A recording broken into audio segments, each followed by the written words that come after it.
Hi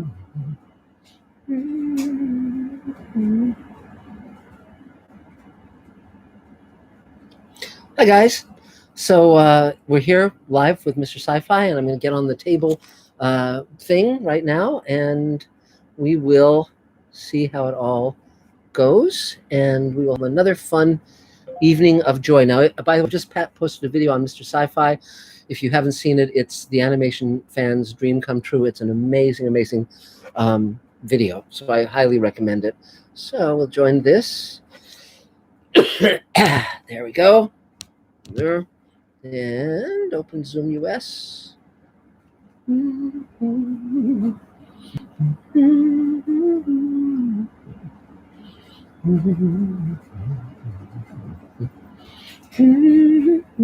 Okay, so let's see how this all goes, and we'll see what the scoop is. Let's see, it's connecting. More adventures to come.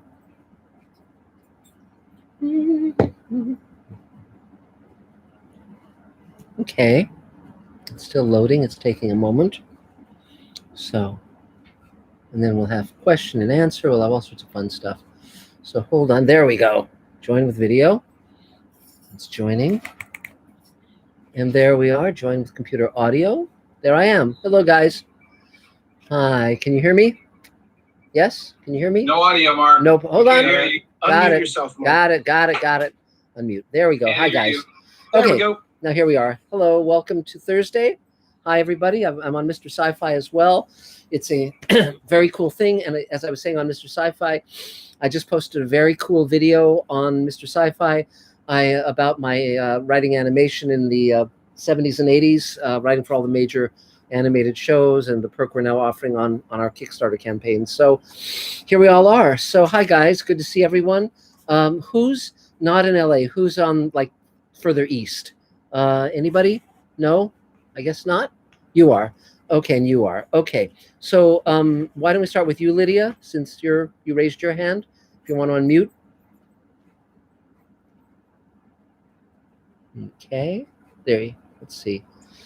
I'm actually over back in California again, so I'm over in Riverside County. I see. And I'm still working on my Centaur series. And, right now I'm living on a pretty good sized ranch. There's about 20 acres. And it just gives me plenty of material to work with here with all the nature and the beauty here. Cool. So it's good to see you again. Yes. Yep. So is there anything you need? No? Well, no, not at the moment. I'm still working on my program. Uh-oh. I'm still working on my program. We have you on two screens right now, so it's getting distorted. Sorry. There we go. I'll give him a break. All right. Yeah, no, I'm good. I'm still working on my Centaur series, so I'm good for right now. When I get closer to LA, great. How are things going there now? Fine. Are you able to do? Well, we're slowly but surely learning how to navigate with all of the. You've got a delay here. Oh, sorry. Well, we can talk further as we continue. Okay. Okay. Oh. Okay. You got it. Take care. All Yay, right, Lydia. So, Adam, do we have a Mr. Sci-Fi question? Let's see. No questions per se. Although Mark Lungo does ask, will Elaine be joining us? She will. And also the video I just posted about animation, Mark, I think you'll particularly love it. It's because I found a file this thick of premises I wrote for Smurfs and Super Friends and He-Man and on, all these things I wrote years and years ago, many of which, all of which have never seen the light of day. They've never been published, never been available publicly. So, it's a really cool thing. We're offering it. I just saw that video. It looks really cool. Yeah, we're offering it as a perk. Yeah. I do want to give some shout outs to, you were mentioning, are any members of the table like calling in from the East Coast and need to leave early? Yes. But we've got a lot of shout outs from like a variety of people watching from Wyoming, Indiana, Texas, Akron, Ohio. Great. Of all places. So I want to give shout outs to those guys. Terrific. Thank you for joining us. Yes. and New Jersey of all places. Wow, that's great. That's great. Well, terrific. So I guess Susan, I guess you raised your hand also. So why don't we take you? Go ahead, please. Oh, you have to unmute. Hi. Yeah, I just wanted to say it looks like I've got a really good director finally. Great. It's not easy. At least she said she's going to look at the script, and I think she'll really like it, so we'll see. Terrific. I'm looking for an executive producer, though. If anybody has any ideas about an executive producer, send him, her, my way. Great. Okay. Okay. One thing I would suggest is, again, if you look at films you really, really love and start making notes of who those people are, who those producers are, you can find people. I mean, because a lot of people are just sitting on their hands right now. A lot of people have time. And and I find specificity helps a lot. And so so I would recommend that as a starting point, because producers are used to working very hard and very long to get movies made and projects made. And so you know, I think that's not a bad way to go. So any other questions, Susan? Anything else you need? Well, there's something I need to know about. There's a really nice manager, 2 actors we've attached to the project. Yes. And he's really terrific. And he says he has a way of getting into Netflix. And does that sound realistic? That Yes. he'd be able to set it up at Netflix? It's possible, yes. I mean, find out what level of executive he knows and has access to. Because if it's just kind of like the entry level, lower level people, that's more challenging. On the other hand, if it's someone who's higher up the executive level, you know, vice president, senior VP, something like that, that can be very, very helpful. Netflix has an enormous acquisition, you know, portfolio. I mean, they have a ton of money. They buy an enormous amount. Because features are not being released right now in movie theaters. They're getting all sorts of stuff that normally would be theatrical release. And so Charlize Theron's latest movie's there, et cetera, et cetera. Tom Hanks's most recent movie was released on Apple. The live action Mulan will be released on Disney Plus, you know. So yes. So if he says, yeah, I mean, any door that can be opened, try it. Absolutely. With Black Lives Matter. Seem confident about it, so I hope that's true. Good. Well, but the way you do it is you say, well, can we set up a meeting? When can we set up a Zoom meeting with your friends at Netflix? You know, and because with Black Lives Matter so prominent now, anything that has a hook, an angle that can make sense with a feeling that what's happening now is very, very timely. You know, Which my script very much does. Yeah. Yes. Yeah. Yes. And, Thanks. Yeah. And also many development execs are now women of color, by the way, in a lot of different companies. It's very common, and that's a good thing. That's a good thing. So, okay, cool. Anything else? No, that's it for now. Yay. 3 cheers. So, Adam, any questions for Mr. Sci-Fi? Yes, our next question comes from David Hebert. Hi, David. I hope I pronounced that right. Hebert. Yeah. He says, have you ever thought about getting Joe Straczynski as a conceptual consultant or writer? Joe and I go way, way back. In fact, I guaranteed him on his first live action job on Captain Power, which is a show I developed for TV. And I also, of course, worked with Joe on Real Ghostbusters and on Captain, you know, he and I, you know, I developed Captain Power. He worked on that. And then I wrote for Babylon 5. Joe and I have sort of gone our separate ways in many ways, you know, and so he wouldn't be someone that I would be inviting onto what I'm up to. But I certainly admire what Joe's done with his career, and I'm planning on reading his memoir at some point in the near future. So that's that. So let's see. I guess David Bartlett, do you want to take your turn, or do you want to wait? You'll wait, or do you want to go now? You'll wait. Okay, good. So the next person on my screen is Min. Do you want to take your turn? Just unmute. Sure. Hi. Hi. I have not joined since the quarantine began. So hello, everybody. I don't know. I just wanted to update that things are going great. It was a dark period, up until about a month or so ago, and now I'm helping to start a company. Oh, good. Yay! Good. As editor-in-chief, we're almost like Epic Magazine. You guys Sure. are familiar with epicmagazine.com? Yeah. But yeah, so it's almost like an editorial to multimedia platform. Great. Hopefully launching next year. We just raised a bunch of money to finalize this month. Great. So yeah. So is there anything you need? I just wanted to see people.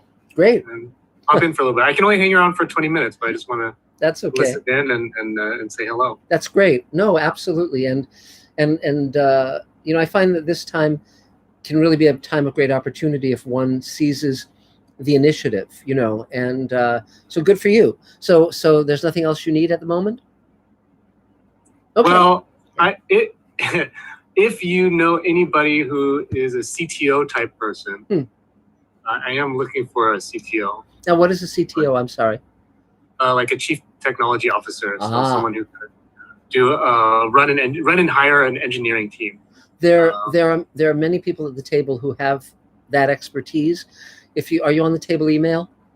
Yeah. I could email. Yeah. Yeah, I would because there's many people in that arena. Absolutely. So cool.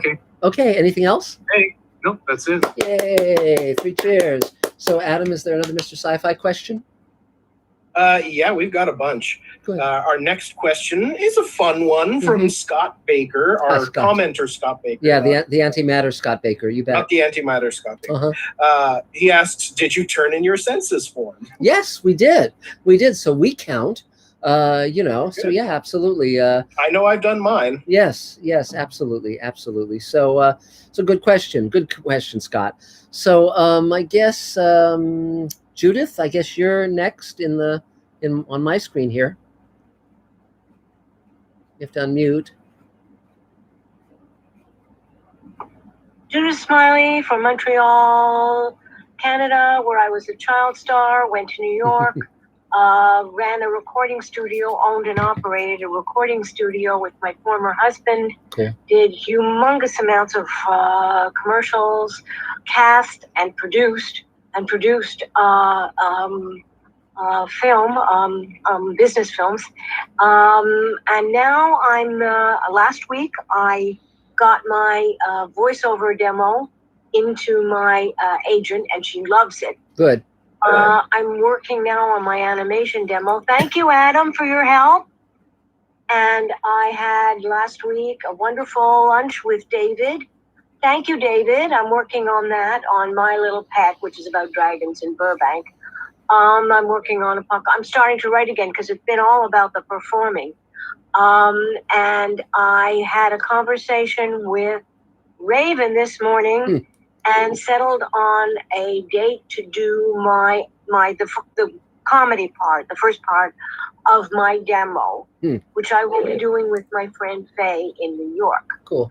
We'll use her for voiceover and then do ADR. I'm sure she has someone to shoot her. I mean, she's Alan Menken's sister, for crying out loud, So she'll have someone. And I've been really busy with stuff. Fortunately, I'm moving forward now. Great. And what else? I had something else I wanted to say, but I don't remember. Yeah, I'm working the animation demo and then the other demo. So I'm working on all my stuff.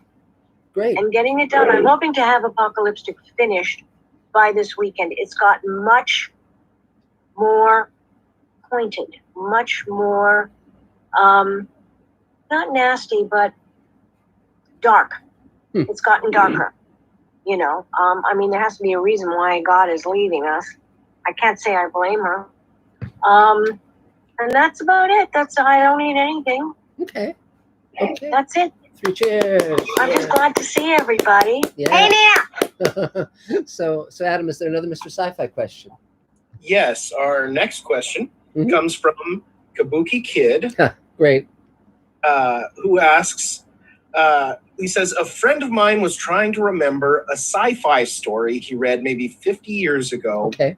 It was on an alien planet, maybe Mars, and children were required to wear masks with numbers. And decorating the masks was forbidden, discouraged by the principal or something. Ring any bells? Sounds like the life we're living now. Yeah. No, it doesn't. That one doesn't ring a bell. But but it's interesting. Sounds interesting. So good luck in tracking it down. Absolutely. So let's see. So Dave Edison, I guess you're next on my screen. All right. Hi, everybody. Let me hit save here. I'm working on a shot for Space Command. Yay. Since you've already announced that in your video that you just posted, I feel I can mention it. We're going to be releasing what's been known as the first minute of the second episode. Yes. Which actually runs 3 minutes and 37 seconds. Okay. So it's a long minute. Yes. And I'm working on a 5-second shot here. Since we don't have our VFX team to handle this, I'm trying to create 1,000 synth just crowd, and it's going to be awful, but it's only going to be 5 seconds. Right. So if something's usually bad, it's not just good; it's good enough. In this case, it's not good, and it's good enough. Well, no, the axiom actually is if it's going to be bad, make it fast. Yes, of course. Right, and but also, and if you haven't finished building the set, don't light that corner. That's right, exactly. I mean, it's really interesting how you can bring the eye to a certain place and they'll miss a lot of things. For instance, on the original Star Trek, they needed a shot of McCoy on the bridge and they didn't have it. So they actually took a shot of McCoy in sickbay and put that in instead on the bridge. And no one noticed it. No one noticed it, that the background behind him was completely different because your eye goes to him. You could even change costumes sometimes to a degree. Yes. I mean, these days they could have actually fixed that. Yes, of course, but pretty interesting. So anything? Yeah, go ahead, Dave. No, it's just we're working on. Oh, I wish Thane was here. Thane had a comment on his birthday recently that, if I get it right, the square root of his birthday is the year that he was born. The number of the year that he was born ends in. That's a pretty easy puzzle. For me, I had a birthday last Saturday, and I posted on Facebook, today Vera, Chuck, and I get the answer we've waited for since 1967. That's an easy one. And a surprising number of people got it. Yeah, so of course. And some people who I expected to get it said, who's Vera and Chuck? So Google Vera Chuck. You'll figure it out. Yes, that's anyway, very funny. So just keep him busy. Author of The Man with the List, which Mark posted on his Mr. Sci-Fi. My animated version runs 3.5 minutes. A little picture book for grown-ups. Although I hear that some have read it to their kids who enjoy it. A little book for atheists and agnostics and skeptics. And I'm just going to try to keep doing this shot as we work. So if you see me looking up, I'm not gazing off into the sky. I'm looking at another screen. That's great. So good to see you as always, everybody. Stay well. Yay, Dave. Three cheers. Mark? Yes. Mark? I might have an answer for that, Mr. Sci-Fi. There's a film called ZPG. Yes. Zero Population Growth. Okay. And it is a mask-wearing movie centered around children, Oliver Reed and Geraldine Chaplin. It's dystopian Earth with population threatened by pollution. Cool. That's cool. So, Awesome. Adam, is there another Mr. Sci-Fi question? Yes. And I'll await Kabuki Kid's answer, whether or not that's the one you're looking for, but it might be. So the next question, you were talking about meeting Ted Sturgeon. Yes. Scott Gamble asks, did you meet Ted Sturgeon in his writing class first or in person before then? I met him, I believe that was the first time I met Ted. I may have come across him at a convention when I was a teenager, but that's when I really got to know him. And it was an in-person class. They didn't have online classes back then. And so I met him, we became friends. He was a mentor. My photo of him that I took when I was 19 appears on 2 of his books as his author's photo. And he was an amazing man, really quite something. And I was really honored to know him. He was, there was no one like him. He really was a brilliant and unique man. So I'm very blessed to have known him.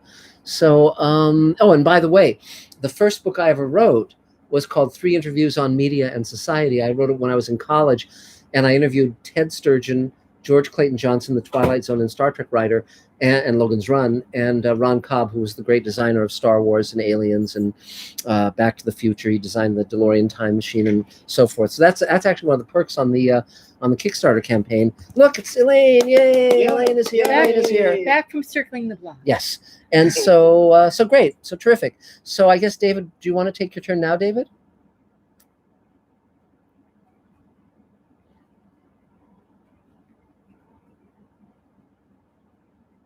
Oh, you're not. There you go. I had an air conditioner on. Okay. Hello, everyone. I'm David Bartlett. I am a filmmaker, a teacher, and a human rights activist, and I am the co-producer of Space Command. Yay. I'm also producing the visual effects, the color correction, building a studio, and quite a few other things, and a lot of crowdfunding fulfillment. Right now, we're in a campaign of crowdfunding that is wrapping itself up in the next 6 days. Yay. So it's very exciting. We're pushing to get the target met, and it's going to be a dead heat, I think, but we're going to make it. And the studio is almost finished. We have a little bit of work on the soundproofing aspect of it to be done in the next couple weeks. We have a green screen. We have a set construction area. We have storage. We have sets built for the key elements of the what Elaine calls the haunted house section of Space Command's newest episode. We are completing filming, Space Command Forgiveness. And that is an alien spaceship that has pods in it with people imprisoned and aliens running around, all sorts of things. So we're getting close to finishing a section of those sets that we can test in an environment filled with fog, and we found an expansion of our studio into a larger facility in the same complex that we're in that will allow us to do that in a really spectacular way. So we're moving forward with that like crazy. The crowdfunding is going really well. The let's see, we are the set construction still needs volunteers and also possibly paid people, especially if you're a skilled carpenter. So if you're at all interested in helping out with Space Command, I'm the one to talk to. Yay. If you want some work, or if you want to volunteer, if you want to enter into a new field you're not currently in, but you'd like to be, or you want to move up in your field, we have opportunities for all of those things. We've had veterans come into our world and with no experience in film and leave in film school training to be directors. And we've had people move up in their careers into fields that are professional level now that they make a living at all the time. And it's a great opportunity for people to do that sort of thing with us. Great. It's a low budget project, and I love teaching. So if you're around me, you can't avoid getting taught to, even if you'd want to sometimes. But and that message goes out to the people listening on Mr. Sci-Fi as well, doesn't it? Yes. Anyone who wants to volunteer Yeah.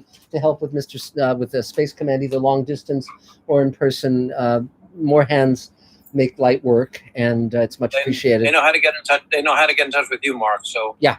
Right, come along. Yep. right. Sounds So great. if you want to reach me, you can reach me at davefilms@hotmail.com. That's DAVEFILMS@hotmail.com. And I guess I should do the table email too, huh? Yeah, sure.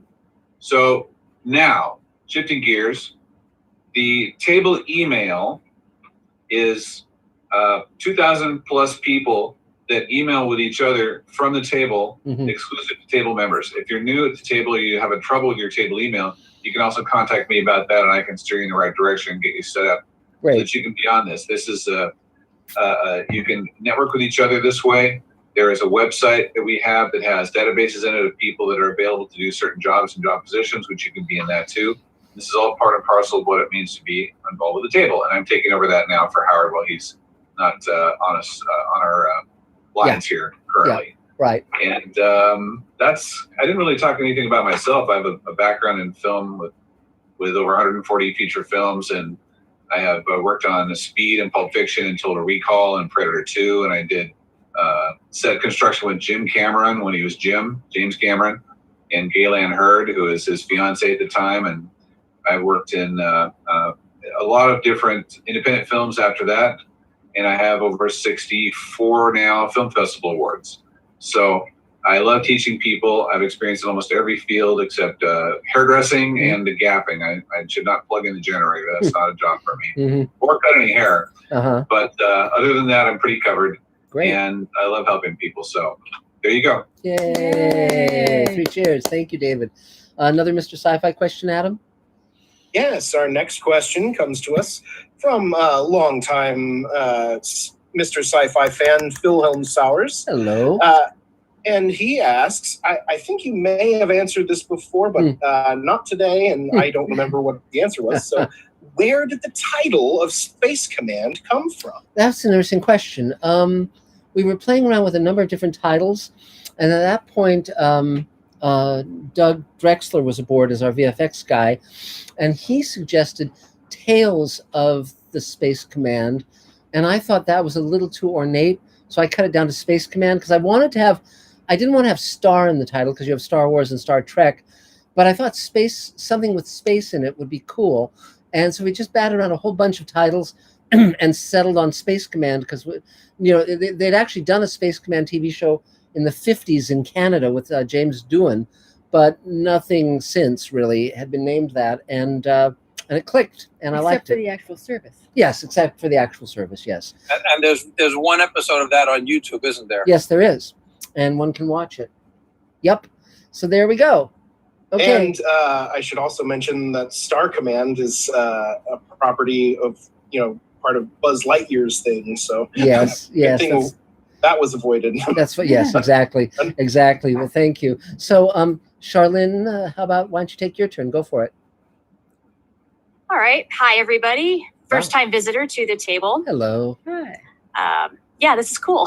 Yeah, we tried. I'm working on an audio drama. Cool. And I've always enjoyed writing, but this is probably my first real serious venture into fiction in a really long time. I am co-writing it with a friend of mine who's in North Carolina. And it's a sci-fi story taking place 200 years in the future. And we're essentially pointing out with some social commentary the pitfalls of capitalism run amok. Sure. Sounds great. A little relevant. Yes. And where are you based? I'm based in the LA area. I live out in the burbs. Yeah. And so that sounds great. What do you need?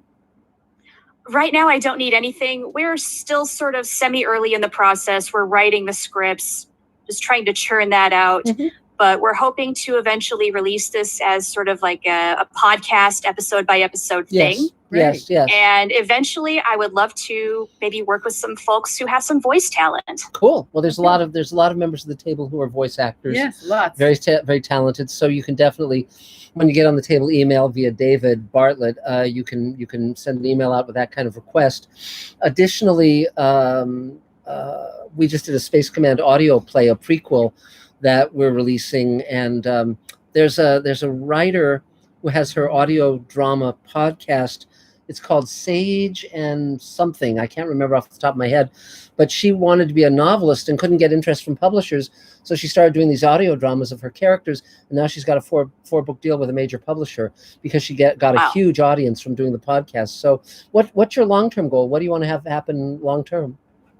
That's a very good question. I would probably like to maybe have some sort of like recurring Patreon following or some sort of income, actually earn some income off of writing because it's something I really enjoy doing. And that is my ultimate goal, is to do things I love and make some money so I can, live. Do you think you'd stay in audio drama or do you want to write other things as well?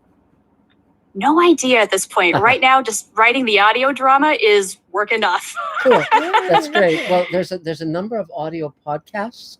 And there's more and more audio drama. Basically, years ago, graphic novels and comic books were basically incubators for IP in intellectual property that could then be made into TV shows and movies. But more and more now, it's audio drama. So, for instance, a show like Homecoming started as an audio podcast.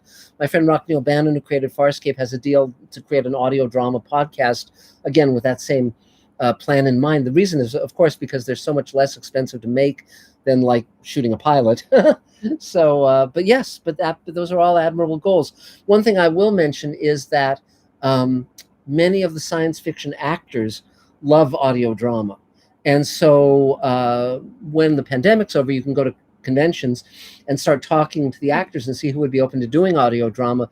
But even now, I think if you reached out to some of your favorite science fiction actors who are all stuck at home right now, you might get some traction. But even table actors, just doing Zoom is yes, you can really get something going. Yeah, we've got some really good actors at the table. Well, Judith Smiley is a very accomplished voice actor, and she's the silhouette in the on your screen, and but she's done a ton of voices and audio and all sorts of stuff.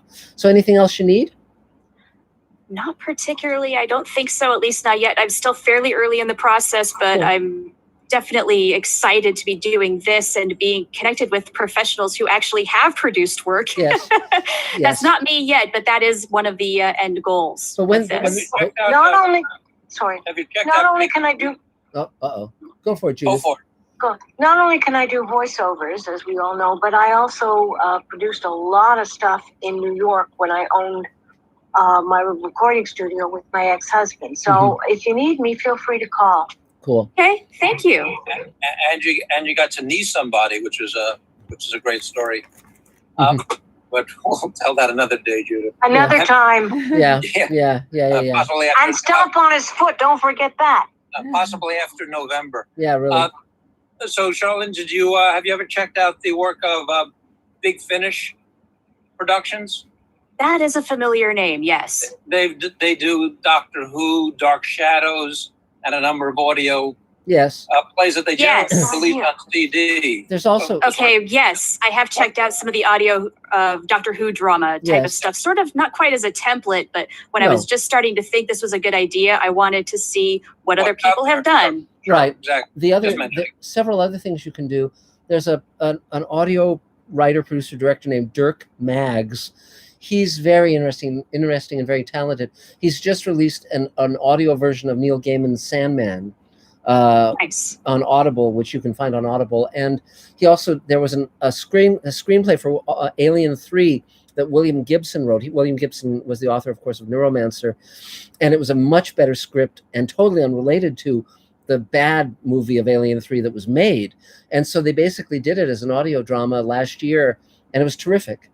And so, and he got Lance Henriksen and Michael Biehn to recreate their roles, and great fun. Another thing you could do is if you went on eBay, you can get for like $10 or something, like a jump drive with about 200 hours of science fiction radio shows from all the way from the 50s to the 90s.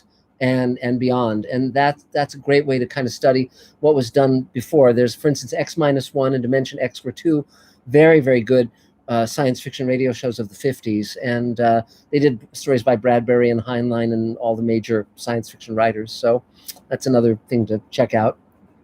That's a great idea. Thank you. Yeah. Well, yay! 3 cheers. Welcome. Also, I want to point out there's a table member named Rick Reynolds who has already done a few audio dramas and converted scripts to audio dramas, including adding background noise, stuff like that. So when you get on the table email, I think I might have his contact info, but if I do, I'll private chat you. Cool.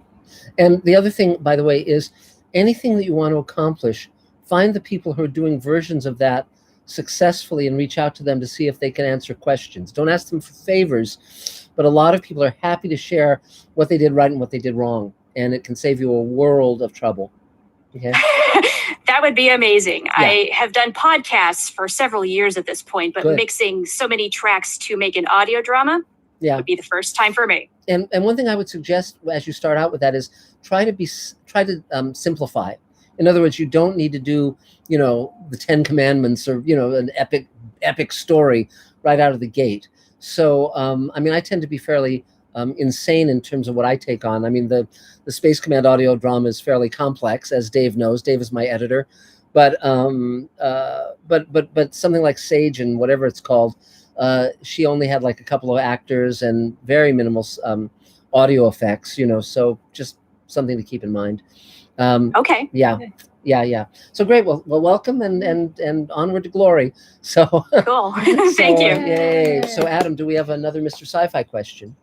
We do. Our next question comes from Fulcrum, who asks, what do you think Space Command can offer that can bring back the fandom of fans of sci-fi that grew up with Star Trek, Babylon 5, etc., Yes. that may or may not be interested anymore. Yes, I think what it can bring back is a moral compass. I think that, and good storytelling and characters that you care about. I mean, I think it's not mysterious. I mean, if you look at the body of work I did back on, DS9 and Babylon 5 and Next Gen and Sliders and all the shows I wrote for, it's like, come up with a good idea, have characters that you care about, tell a story that has a beginning, middle, and end. I mean, and have characters who are compassionate and are there for each other, where there's something they care about more than themselves. Fortunately, we're coming out of the era of the anti-hero as the dominant figure in television.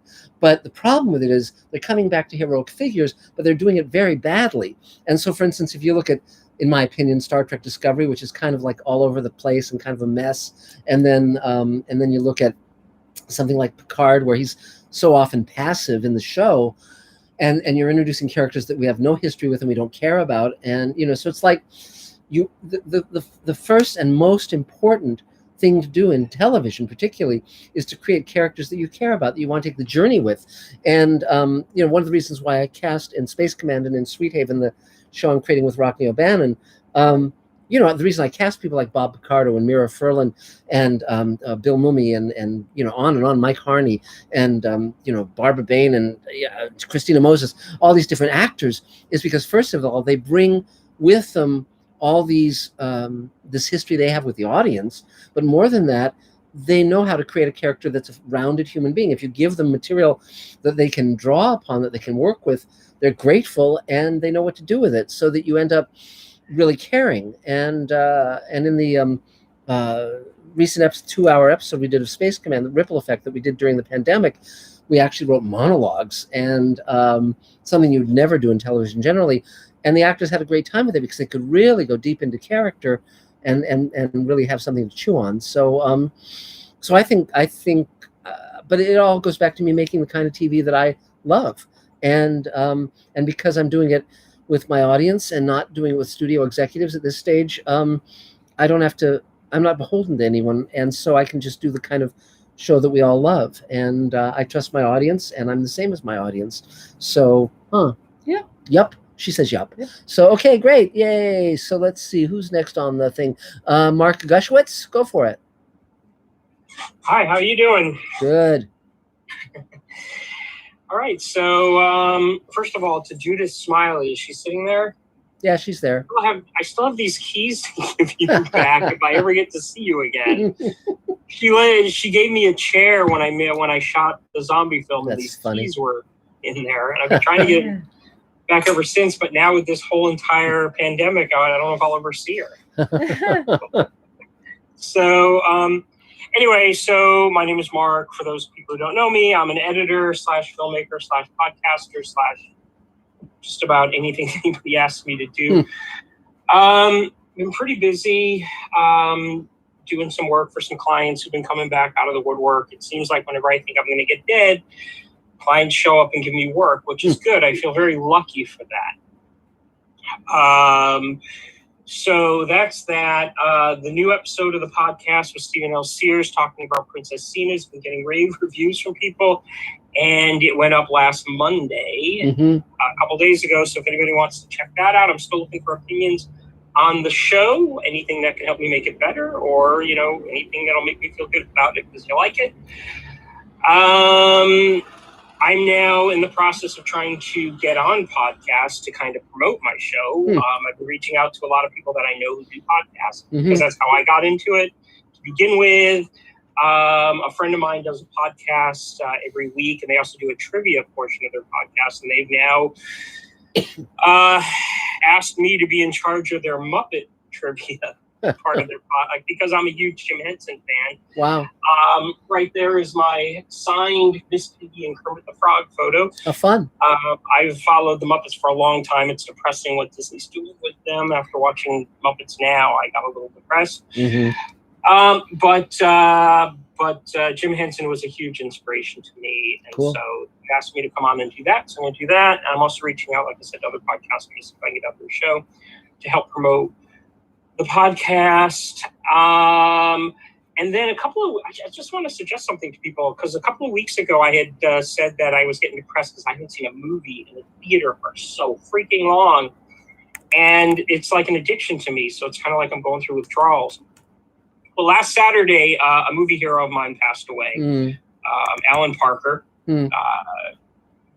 Just one of my all-time favorite filmmakers. So I started rewatching his movies. Hence, also, I hung up a poster from one of his movies on my office. And rewatching his movies I haven't seen in a long time, I started to become inspired again for the same reasons I used to get inspired when I first started falling in love with movies and we're watching these films. And so I've decided that I'm going to use this time where I can't go to the movies to pull out all the movies that inspired me, to start rewatching them and be inspired all over again. And so that's been really a lot of fun and such. That's it for me. But before I go, I do have,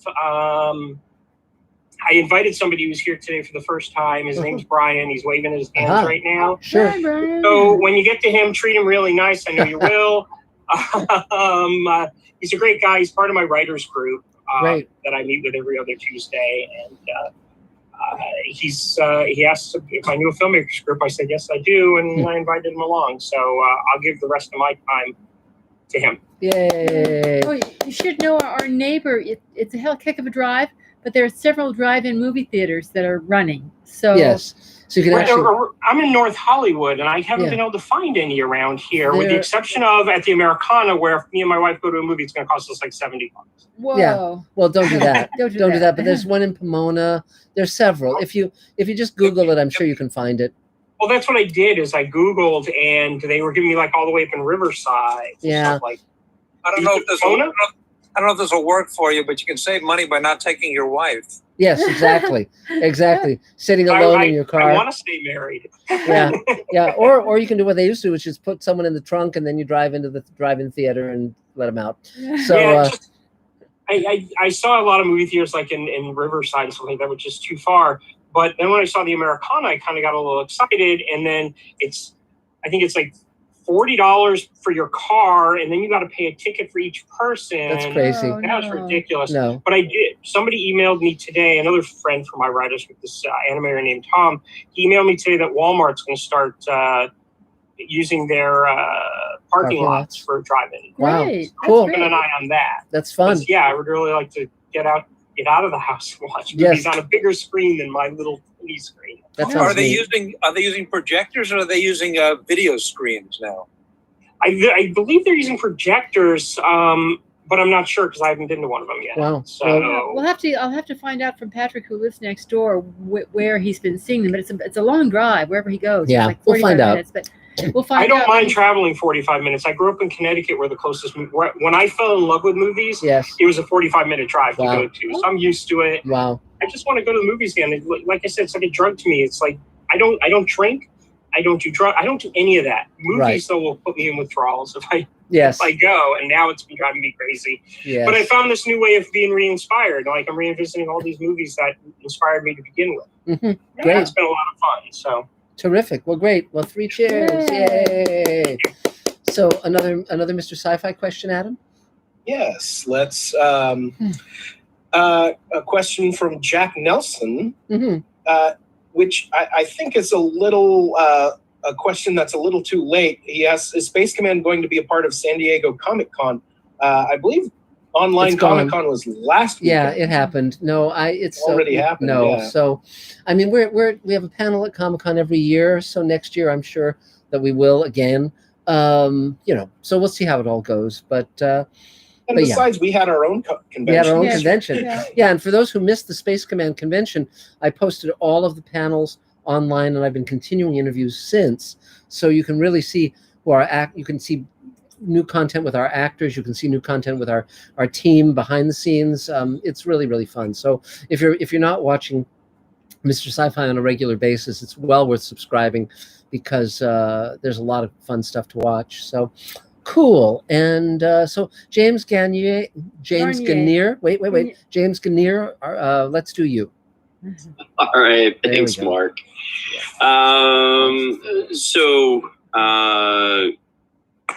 Finished post-production or finishing up post-production on Rekindling Christmas. Great. No More Goodbyes, finished that. They're started and finished that in the middle of pandemic. So now we're in post-production on that. And then have taken on the Facebook marketing for Space Command. Yay! On there. And prepping 3 more films to film this year in the middle of the pandemic. Hopefully the pandemic will end on there. Let's see what else. One of the challenges is having to direct over Zoom for some folks that I'm doing for a documentary in London and several other places around the world. Wow. So that's kind of interesting. Yes. I never foresaw that happening where I would be in a totally different country directing over Zoom. Yes. Well, it's a new world, definitely. Elaine had a question. I did. For the people who are, we're all struggling with content, do you have any hints in terms of possible release strategies in these times?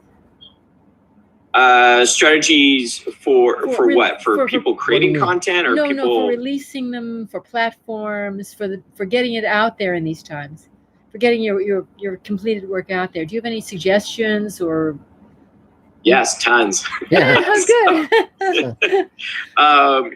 So I definitely have a lot of outlets for getting stuff out there, and there's more than ever.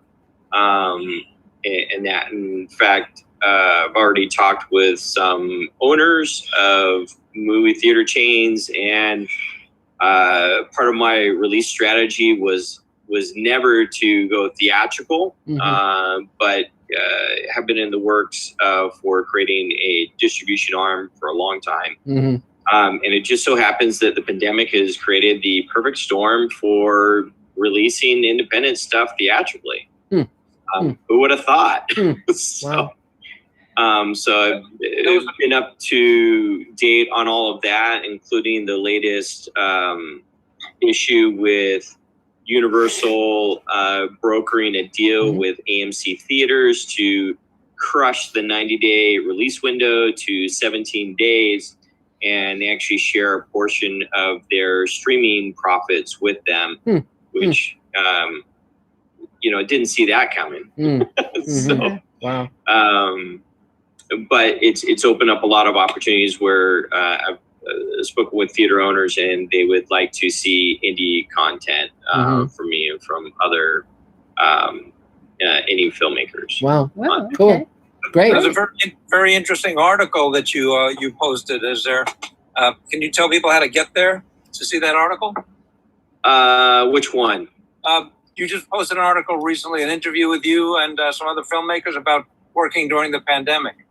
Oh yeah, so that's on IndieWire on there. I think I sent out an email on the table on that. I can post something in the chat on here. Cool. So and people at Mr. Sci-Fi can look at IndieWire.com.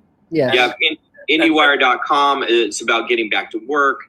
And what we did is protocols and how we were able to get back to work and keep people safe, despite where we were filming, which seemed very safe in the middle of Texas at a small town that turned into a hot zone. Yes. And yeah, there was that.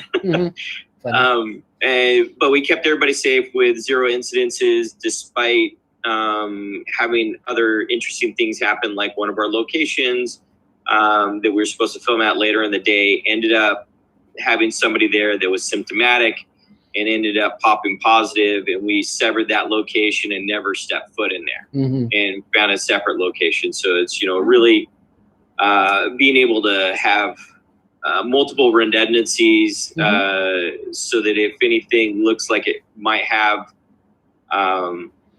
some additional risk, you just cut it off and you go to the next redundancy on there. Great. And whether it be with actors or locations or with vendors that are providing food or whatever it may be, you just have to be prepared at every level to have lots of redundancy on there. Great. Yeah. Cool. Great. Cool. So there's that. Anything you need, James? I could always use more time. I feel like I don't have enough of it. Yes. And I can't buy it back. Right. But I'm still, even though I'm always feel like I need more time, I'm always willing to share it with those who value it and that I can help give a leg up. Who, you know, because I never had that. You know, coming into the industry, I didn't have a leg up on there, and I kind of had parents that were very against it. So anytime I can do that and somebody will appreciate it, I provide that. And the table is a great place for that. You've really created a great environment, Mark. Thanks. For that to happen, so that people can realize their dreams. Great. Well, thank you, James. Thank you. Yay. Cheers. Yay. So is there another Mr. Sci-Fi question, Adam? Yes. And also I want to vouch for James here. Very, very well-versed in Facebook advertising, much more than I am. Yeah, good. Glad to have him on board. Great, we are too. So our Mr. Sci-Fi question, we have, I don't think this question has ever been asked before. This is from Healing for Inner Peace. Okay. And they ask, what are your estimated financial production costs for the rest of 2020? Interesting question. Deep here. Interesting question. I mean, you know, when Space Command sells, the budget, the pattern budget for a science fiction show like we're doing, $3 to $5 million per hour episode is a reasonable budget. Star Trek Discovery is up over 10 million an episode, and Game of Thrones was over 15 million an episode. But we're able at this stage to produce Space Command for a lot less than that because we have to. And so you know, we're trying to raise a few $100,000 between now and the end of the year so we can shoot the rest of Forgiveness, so we can complete the second hour of Redemption, our pilot, you know, just kind of keep things moving. And so, you know, we're able to do for hundreds of thousands of dollars what takes the studios millions of dollars. But of course, having millions of dollars is handier. It allows things to happen quicker. But fortunately, I've worked in so many different ways. You know, I can work this way. You know, and the trade-off is that although I don't have as much money as you know, most shows, I don't have a lot of interference either, or any, and that's very, very liberating. I mean, the reason that Rockne O'Bannon and all these other showrunners want to work with me, as well as the actors, is because, again, you know, it's sort of like, you know, well, like I was having a conversation yesterday with Nana Visitor. She and I worked together on Deep Space Nine when I came up with Far Beyond the Stars, and I've written a role for her in Sweet Haven, the show I'm doing with Rock. That Elaine and I wrote the pilot, and I just said, I wrote this role for you. And I said, you know, I generally write the roles for specific actors. So I wrote Mike Carney's role for him, and on Space Command, Doug Jones's role for him, and Bob Picardo, same thing, Bill Mumy.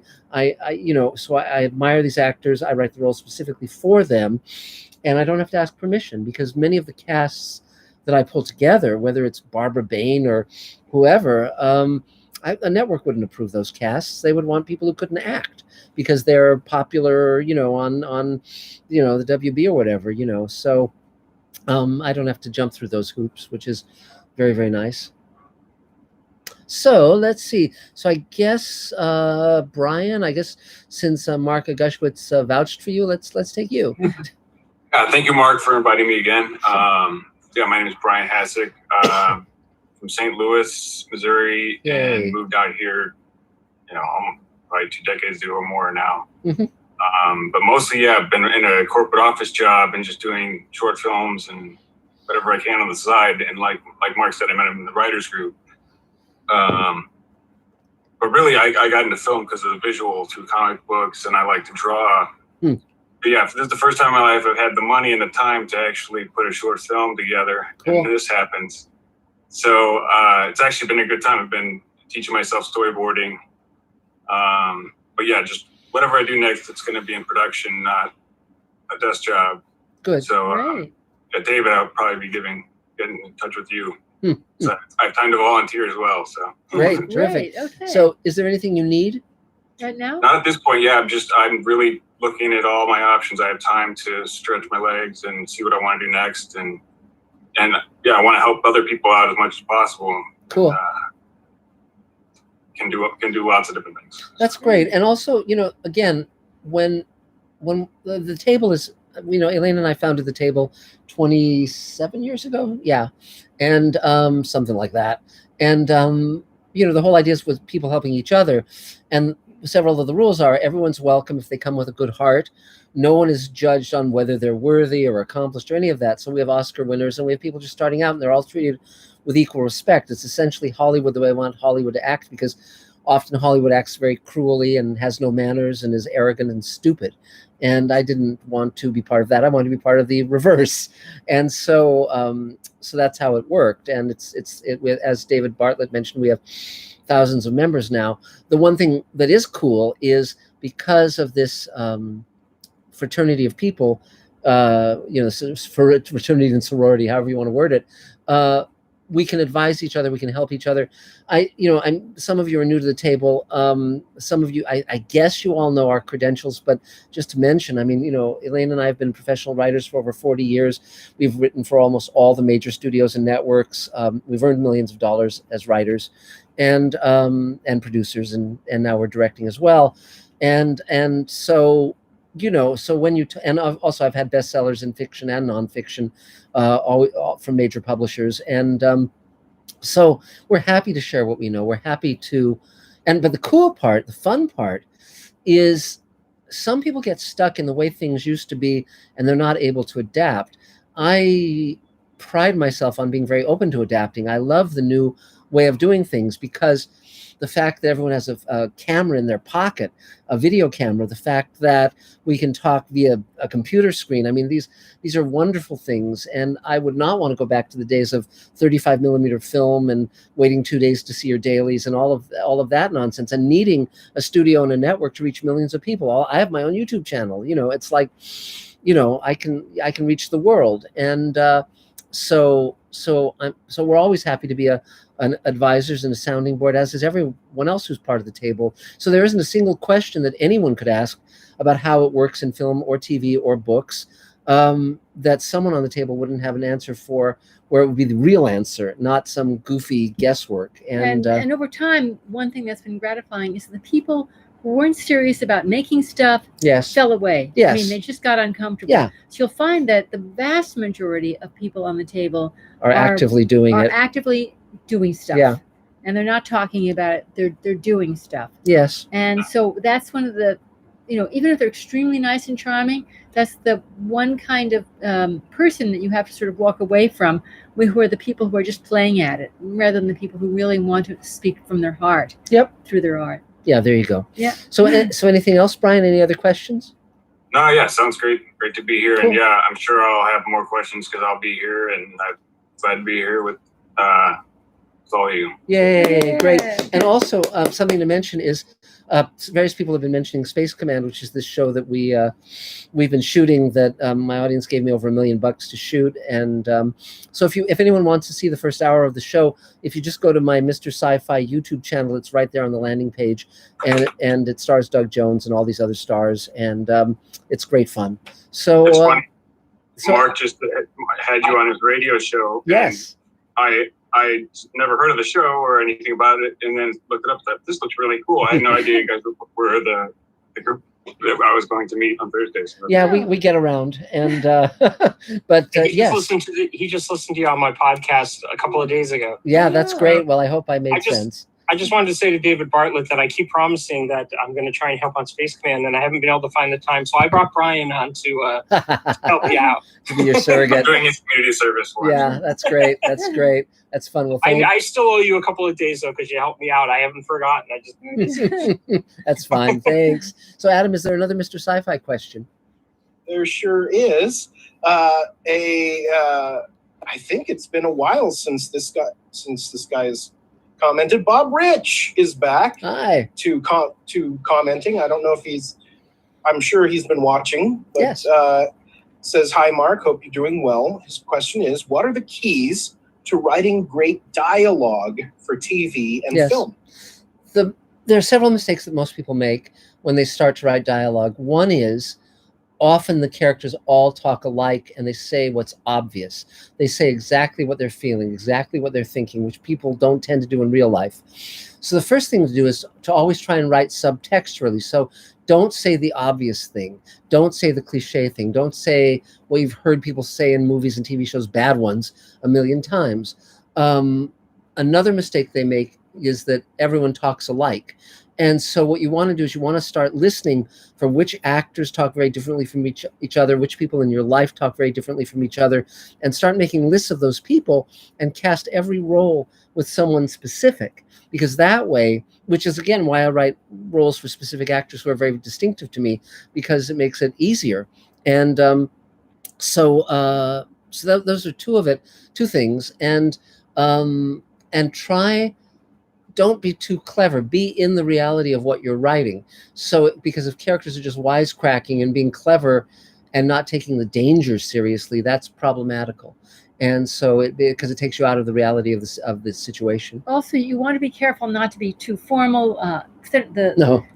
One of the use conjunctions. Use conjunctions. Yeah. Some people can't, say, don't. Don't unless it's somebody who unless for it's some Spock reason, or Data. Yes, but Yes. that's a giveaway if you're using no conjunctions. Right. And the thing is that after you've written what what the character is saying, look at it and say, is that in the character voice? Is that utterly clear? And have I used as few words as possible to say it? Yes. Because in an attempt to clarify, all of us do this. Yes. In an attempt to clarify, we use too many words and end up just making a muck of it. Right.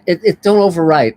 A screenplay or a TV script, they're basically 60 or 120 page haiku. And so you want to be very lean, very spare, and trust your actors to deliver the emotion. You don't have to. Yeah, but also beyond that, see, it's very interesting because there are different skills involved. I've had the experience of both creating characters who are very vivid, but also writing other people's characters that are vivid, like Sulu, like George Takei, or when I was writing for Smurfs, for instance, or He-Man. And if you're going to be a TV writer working on other people's shows, you have to have an ear where you can really internalize the voice of individual characters, whether the characters on Babylon 5 or whatever. You really listen to the actors and you get them in your head so you can write in their specific style. And so that's always a fun challenge too. Never write a character you condescend to. No, you have to be inside the character, looking out through their eyes. And I mean, they don't have to be educated. You have to find their heart. Yes. And if they're damaged, whatever it is, you have to be looking through their eyes. And if you feel condescending, if you're writing down, it puts audiences dead off. No. And the character does not seem real, and it's a dead giveaway if you're writing down to a character. It's most unfortunate. And don't just rip off characters. Don't say, "Oh, okay, let's do that. Let's do Bill Paxton's character from Aliens." I mean, you might get away with it, but it's really not a good idea not to do that. So that's some of it. So okay, so I guess I'm looking at who we haven't had yet. Why don't we take? Is Ani still? There's Ani. I know you're in New York or so forth. Go for it. Hi. I actually had a small question about Space Command. Can I ask that here? Or? Of course. Oh, well, I was watching the first episode, so you can stop me if this gets answered later. Sure. But the inhibitors on the robots imply that that they are aware the robots have completely functioning brains. Yeah. So they have to inhibit. Yes. So it doesn't get explained why they did that instead of just giving them more limited brains? They're fully functional sentient creatures, but they are given the inhibitor chips because they have to obey without question. So the idea is that Doug Jones's character Dornevan gets injured, his inhibitor chip is disabled, so he's the only synthetic with free will, and the story is basically following him to see what he does with that. The objective of that, I don't know if you the objective of that was that we whenever we have a population we want to exploit, we dehumanize them and make them dumb and stupid and say they don't know what they're doing. I mean, we're not talking about us personally. Yes. No, I mean, I was just reading about the meatpacking industry, unfortunately, the other day, which was pretty depressing, and how they were dehumanizing the workers in order to misuse them horribly to make fast profits. And so what we were trying to create was someone who didn't mean to be evil, but that it's often human nature if it serves You're us. talking about Mazzy, not Mazzy. Doug. Yeah. Mazzy. The creator of the synthetics, creatures, where he was able to convince himself that this was just to regulate and it was best for them. And as it turned out, and we'll get some surprises to these creatures, what these creatures really are, how they came about. But there's a larger answer to that, yes. which is we write science fiction to be a parable about modern life. So both Elaine and I, in various things we write, are very, very interested in human beings who are rendered invisible, worthless, the people that you can do anything to because they don't count. Black Lives Matter is a perfect example of that. We've written about slaves in the 19th century. We've written about, the American Revolution. We've written about tons of stuff, homeless people. And so synthetics are basically stand-ins for any disposable people of any time, because our whole stance is you have to have empathy. You have to see other people as yourself, and you have to reach out with compassion. Our heroes are the people who are compassionate, but actively compassionate, where they put themselves at risk for others. And even when it doesn't benefit them. Even when it puts them at risk, yes. Significant risk. And so that's what's of interest to us. So that's why we did it that way. So Doug Jones' character is basically almost like a better human, because he doesn't have the chemical wiring that humans have that cause them to hurt each other. He's better than us, really. He's like John Lewis, but drugged. Alive. Yeah. Yeah, alive. So okay, yeah. Go ahead. No, so that makes sense. That answers my question. Oh, good. Because, good. Because it makes sense from a meta perspective now, if that's what you were going for. Well, yeah. But I was just because I've watched Black Mirror, and one of the complaints I was having with Black Mirror is a lot of the stuff just seemed overly complicated. But you guys actually have a reason for doing it. Oh, so. We do. Yeah. That makes sense. We try not to suck. So it wasn't like a criticism. I was just wondering. No, that's fine. So how are you doing, and is there anything you need? I'm still working everything out, but I was thinking about taking some extra classes from the New York Film Academy. Would anyone recommend I take writing or video editing? They can both come in handy. What you do is, having a good teacher is a lot like having a good therapist. You see if they're reaching you or they seem to be limiting you. There are teachers who really inspire and make you feel safe, and you take risks. And there's some I've seen where I just walked out of the class where they seem to be putting a straitjacket on your imagination and on your feelings. So you have to be pretty assertive and know that you're the client paying these people. And if you feel that they push you to take risks and think in new ways, that's great. If you start feeling they're fear-based and trying to limit you and trying to put you into force you into cliches, just walk out.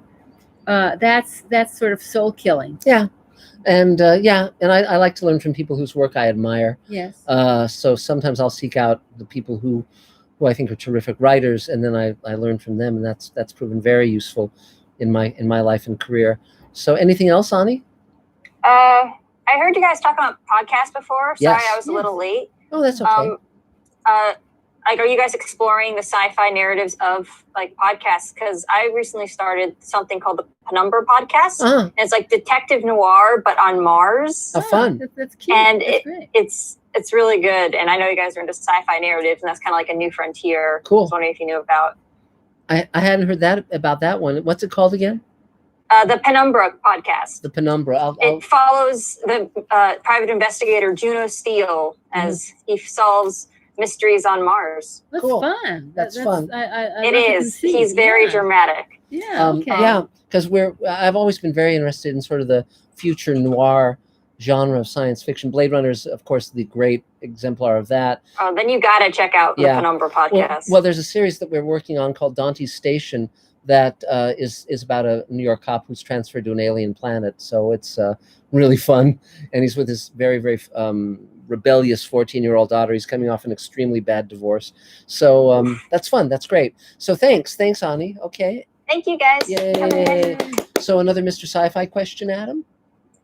Yes. Let's go to, actually, our next question isn't for you, but for Dave Edison. Yay. Hey, Dave.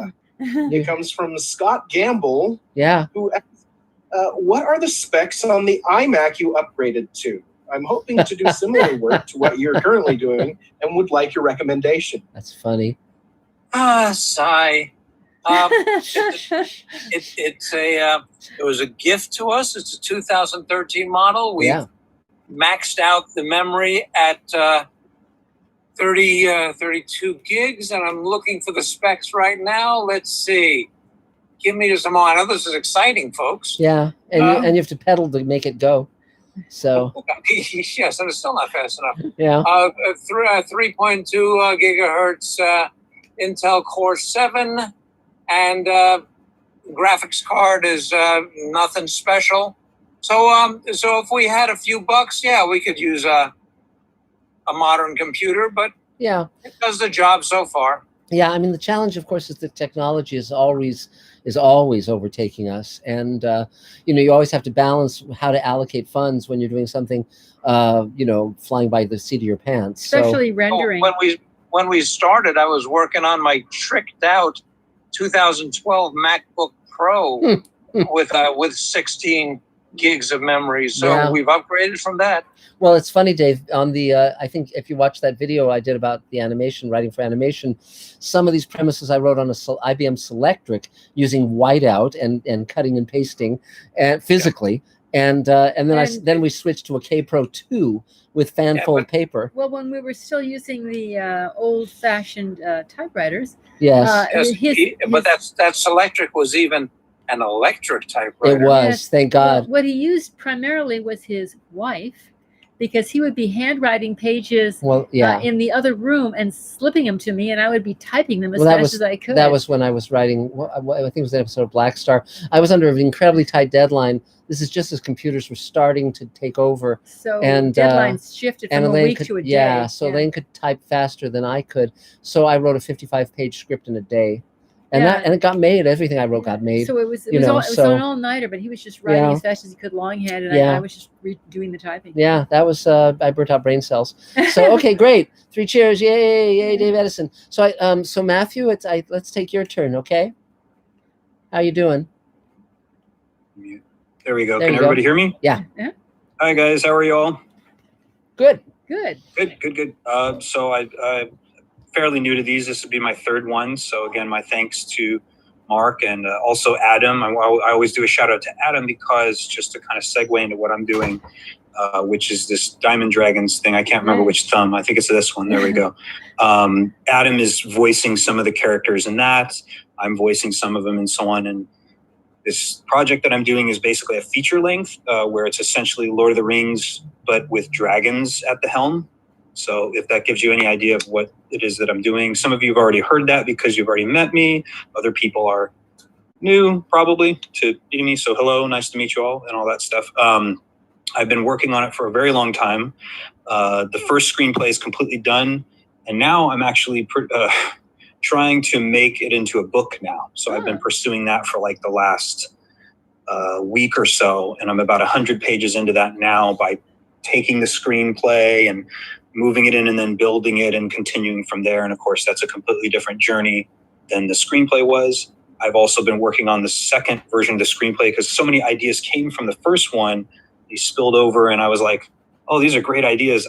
I think we can have all this connective tissue. Let's do more of that. That's great. So Diamond Dragons 2 has been a thing. And then now I have this one gal who she's been such a blessing. This gal, Lisa, she's just come out of nowhere and she's like, I love your dragon story. It's so wonderful. And I have so many ideas. And I was like, whoa, okay, great. Like, this is really wonderful. Let's talk. And of course, as you guys probably know, sometimes the red flags go on like someone is maybe Lizako. She seems very great. And she had some great ideas. And literally I was like, you know what? I love all this. Let me get back to you. I have a scene that I'd like to write. So I wrote this thing and showed her and she's like, oh, I love it. It's great. So we're maybe building a nice, well, we'll just say like a Sarah McLachlan thing. We're building a mystery with this other character choice that can happen in the future for other works. But it's been really fun. It's been an exciting experience for me. I never thought the rabbit hole was going to go this far. Cool. With this project, like Adam, I had no idea you were going to be on this, and I'm so glad that you're aboard it. And it's crazy how far this has come in just a few years. I can't wrap my head around it. That's great. Cool. So is there anything? So I don't know what else to say. Anything you need? Yeah, as always, like I mentioned in the past before, feel free to get in contact with me. I guess I should put my links out there, but sure. I'm always looking for more people to sort of bring aboard the team, because although I might have some skill sets that I can be like, okay, I can do this, and this is something, I have this and this, and then we bring, of course, Adam, and there's a whole other amount of VO artists aboard the project, all, as you can imagine, doing their roles. Well, there's other things that we don't have. I need someone to help with crowdfunding and sort of marketing. I don't know anything about social media and all the, forgive me for saying it, the nerd and geek code and everything. I have no idea how that works, and I think it's too many hats to wear. Yes. So by far, David's like, right? There's a lot of holes that need to be filled, and for me to get super specific would be crazy. But yeah, for the most part right now, marketing. I definitely need more concept artists, although we're doing okay with that. I got some more concept art from Claudia. I'm trying to think off the top of my head, but most of it revolves around right now as really organizing and structuring this crowdfunding kind of stuff. So if anybody has any leads or whatnot, I guess I can just place something in the chat and see if anybody wants to say hello. Matthew, if you want to come down to the studio sometime, we can talk about that. You could even pitch in while you were there if you felt like it. Like I said, we've been sharing the emails. I would love to too. One of these days I'll have to figure this out with you, but like I already even told you, I'm all the way over here in the San Jose area, so I have to find an excuse where I can get away. That's right, I forgot about that. No, that's okay. I don't mind saying it too, like, but I can find excuses. I can be like, I can find a way to LA and I can make it work. Yeah. So a question, I think we probably asked you this before, but as people come up with ideas and add to the project, do you have little agreements that you have everybody sign? Deal memos. Right. You guys have brought that up before, and Yeah. I don't recall. I think it might have been Nina said that she wanted to send me something, a release form that she had. I don't remember. Maybe it wasn't Nina. I don't know. But make sure. Yeah, I basically have everybody sign NDAs. But you're right. I should probably also get all the releases. It's not NDAs. It's not NDAs. I mean, if you wanted to have them do that, that's fine. But it's basically, from the beginning, everyone should know what they're supposed to do and what they're supposed to get. And it should be pretty clear. That can evolve and it can grow and it can change, but you want it to be super, super clear so that down the road, someone doesn't claim that they own it. Someone doesn't claim, I mean, there's all sorts of... Because projects have been brought down because too many people thought that they owned it and that they created it.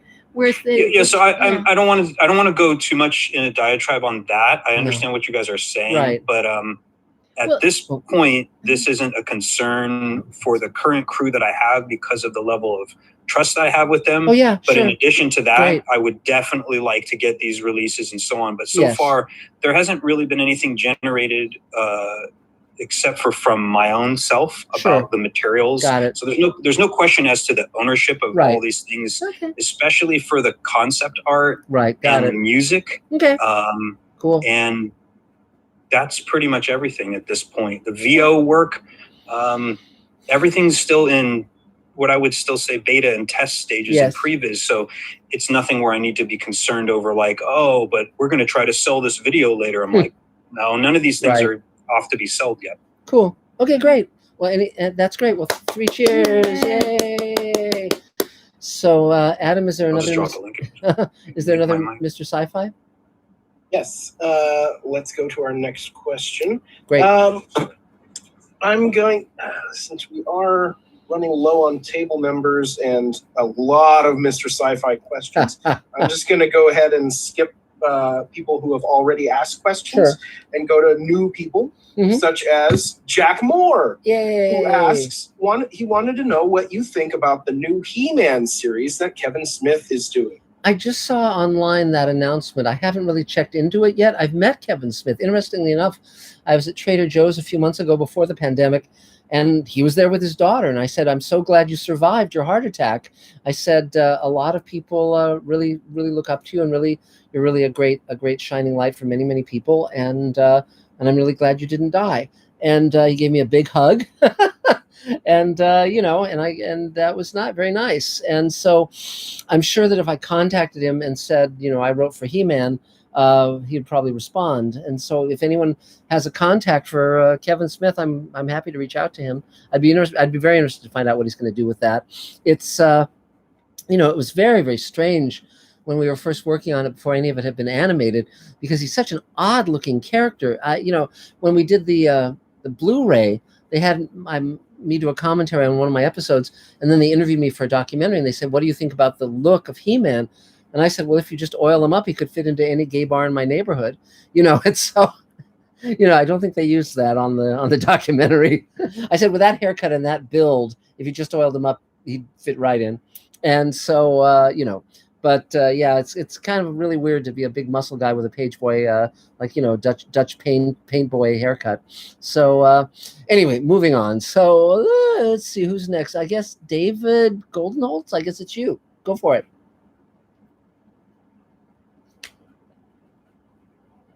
There you go. Okay, there Great. we go. Yeah. Hi.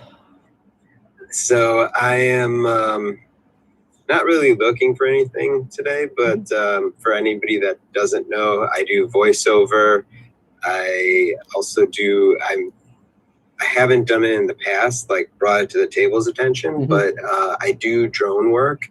So like photography and all that type of stuff. Great. Videography with drones. So if anybody's interested. And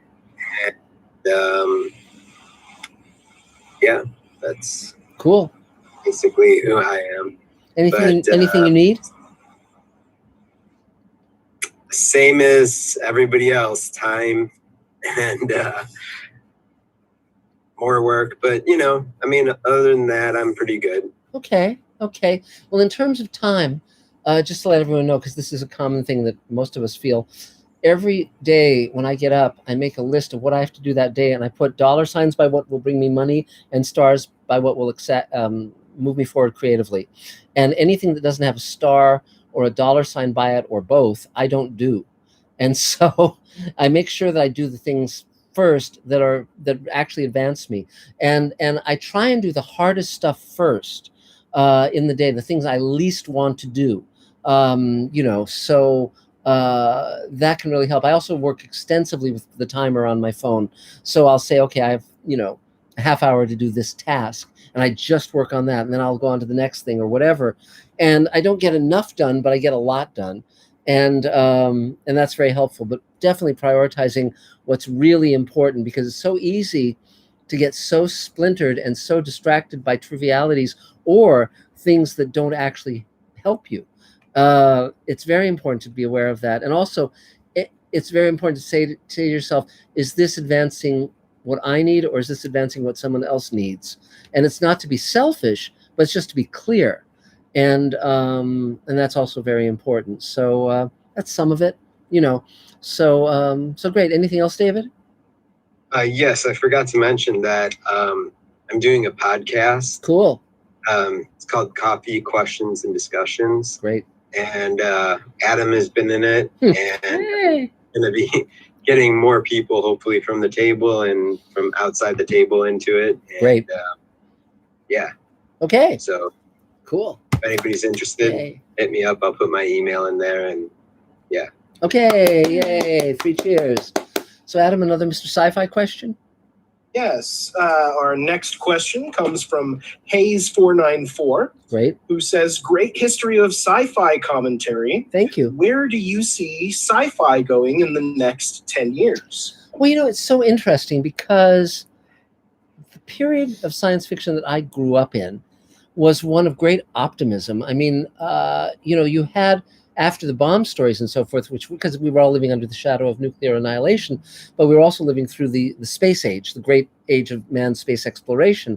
And so there was an assumption, that we would, you know, colonize the moon and colonize Mars and head out to the outer planets and then thence to the stars. And so the science fiction writers, Arthur C. Clarke, Heinlein, Bradbury, Asimov, everybody was writing in a shared universe of shared assumptions. And that they were proselytizing the dream of the manned space age and human exploration and expansion, which I thought was very pro humanity. I think it was great, and I was very sad that it didn't, end up being what happened. I think that as people realized that future wasn't going to happen or happen, quickly, people started turning inward and then writing about the internet and writing about dystopic and dark things. And I find a lot of modern science fiction extremely tedious. I like certain writers. The Martian by Andy Weir I liked very much, and there are various writers that I actually do follow and do like, but I think a lot of where science fiction is heading doesn't really engage me. I find it kind of turned inward, kind of like contemplating one's navel. And I like adventure. I like to sort of follow in the traditions of what I grew up with: The Twilight Zone, Outer Limits, Star Trek. All those great writers writing the stories. I mean, the writers who were writing those shows: Harlan Ellison, Ted Sturgeon, Ray Bradbury, etc., Bill Nolan, George Clayton Johnson. They were writing also the great books, and Ray, of course, became a friend, very good friend, and so I prefer to follow in that tradition. And but I like the science fiction writers when I go to Worldcon or World Fantasy Con, and many of them I know and like. But in terms of what they're writing, I don't know. I mean, it's case by case, and so I don't mean to be dissing everybody, but I just find a lot of it just kind of like, I like Mira Lafferty's work. She did 5 Wakes. Or 6 Wakes, whatever it was, and we're reading the first Murderbot story right now by Martha Wells, which we're enjoying. So I'll keep everyone informed as I do Mr. Sci-Fi. They're very talented and very good writers. Haven't really gotten into some of the others recently.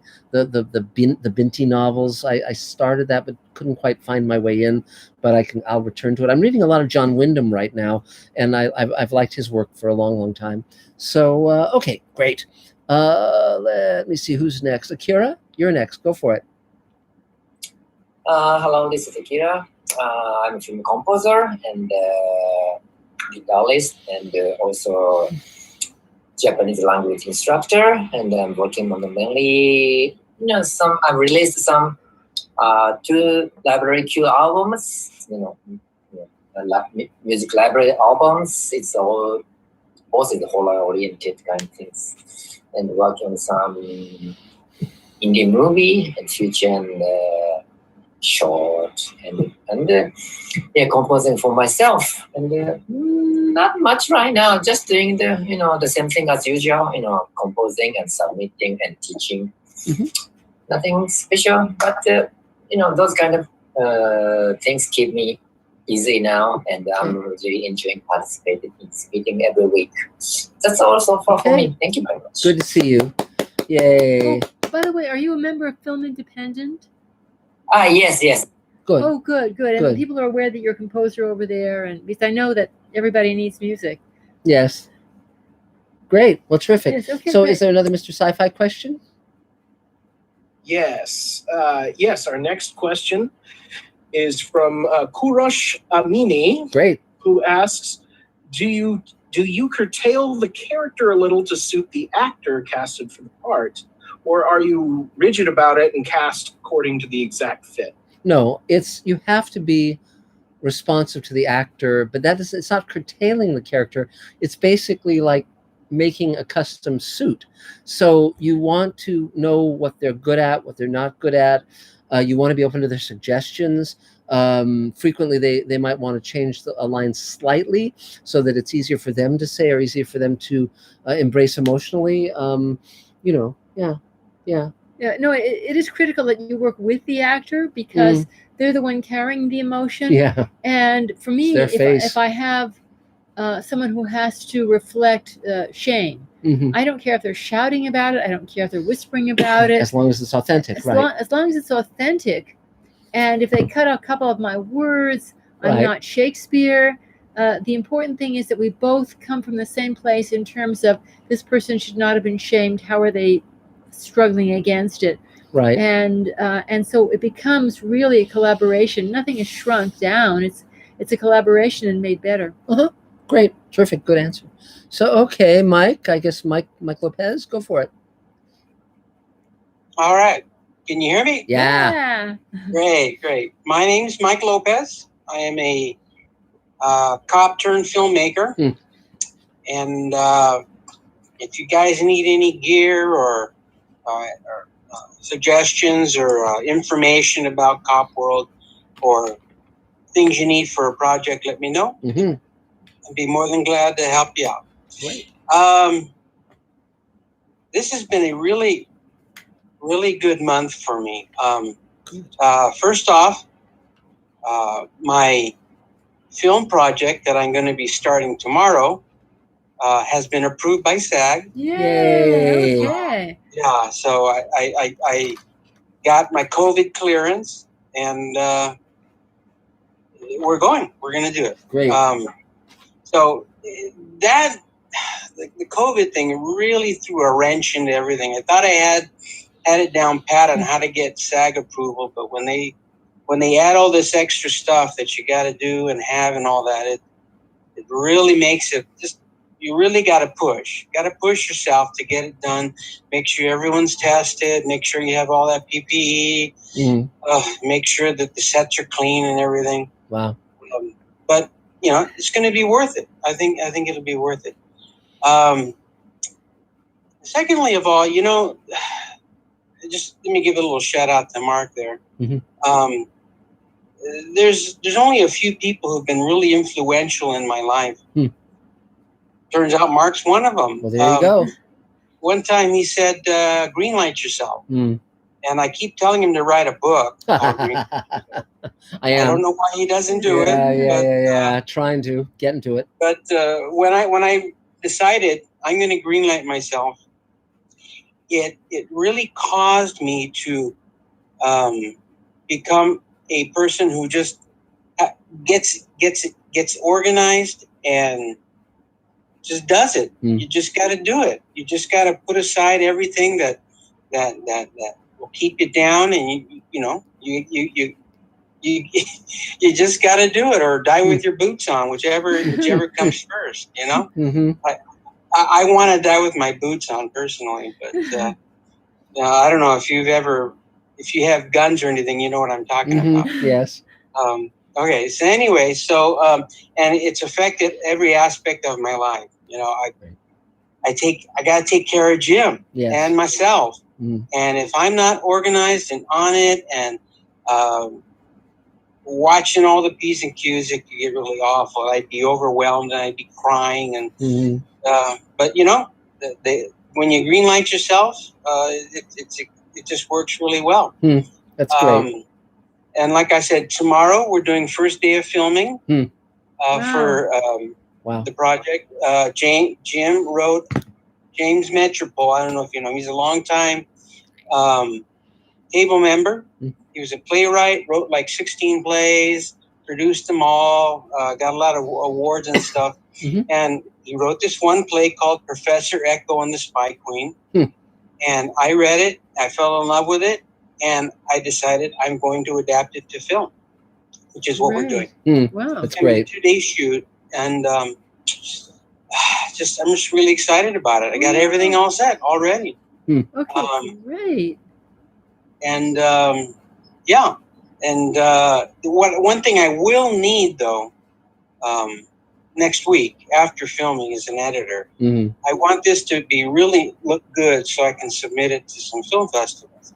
I've been submitting scripts and films, my short films, to festivals, and just waiting to hear back now about if I make the quarterfinals or not. I've gotten some really good feedback from the people who read, so I'm hopeful.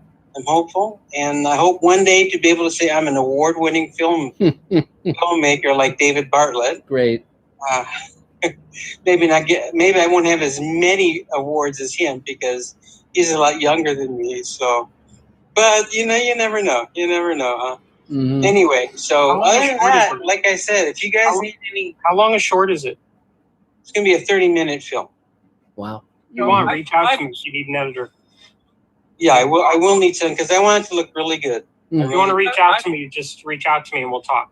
Great. Okay. Terrific. And I was going to say, I've seen your editing work. You know, you're not a bad editor.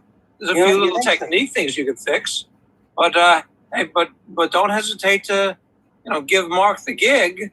Yeah. But I think you're pretty good. Yeah. If you're worried about it, it being polished, what you can also do to make it easier on people is put together your cut and then bring it to an editor to polish it up for you.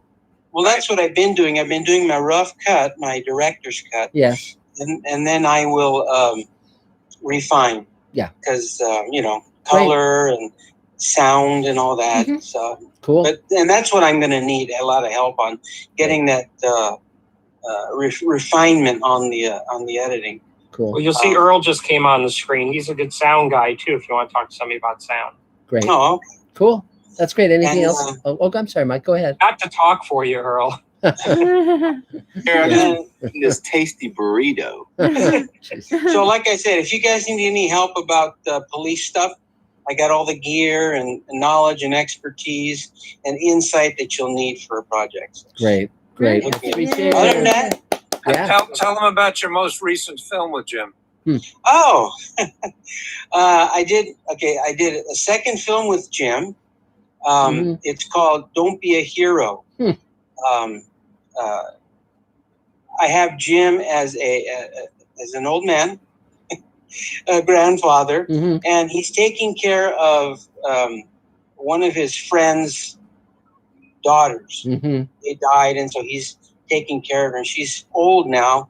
Well, old, no, she's grown up, and she has to tell him that she's going to enlist in the army just like he did. And I think it's real hard. It's a real heart touching. It's 5 minutes long, but I think we really got Jim's amazing. He really puts in everything that I ask him to. He can't do a lot, but what he can do, he does, and I really appreciate him on that. He's been mentored. It's called again? Don't Be a Hero. Great. Now you can see the 2 films that him and I have done on my YouTube page, Michael Charles Lopez. And by the end of the year, I want to do a third one. It's going to be, I want it to be a comedy called Daddy, in which a woman shows up at his door and turns out that it's his daughter. That's fun. That's fun. So we'll see what happens. Maybe like when he was in Korea, he he met somebody and got a little frisky. Daughter shows up or something. Yeah. Anyway, that's great. And for anyone else who wants to see more of Jim Metropole, he's in Space Command. So he's actually in the first hour of Space Command playing a character named Jim Metropole. So he's in a wonderful scene, a couple scenes with Bob Picardo, and it was really fun to have him in it. I'm really glad we did that. So great. Yeah, he's like a dad to me. I don't know what happened. We're water and oil in many ways, but I've come to love the guy. Yeah. I really have. Great. That's great. Send him our best. Yes, please. I will. Yay. 3 cheers, Mike. So another Mr. Sci-Fi question, Adam? Yeah, our next question comes from Robbie Riley, Esquire, coming to us from Tokyo. Yay. Hence the Japanese name. Yes. He says, Rod Serling once remarked that Ray Bradbury wasn't very good at dialogue for TV. Do you agree? No, I don't agree exactly. I know what Rod was talking about. He and Ray had a terrible falling out.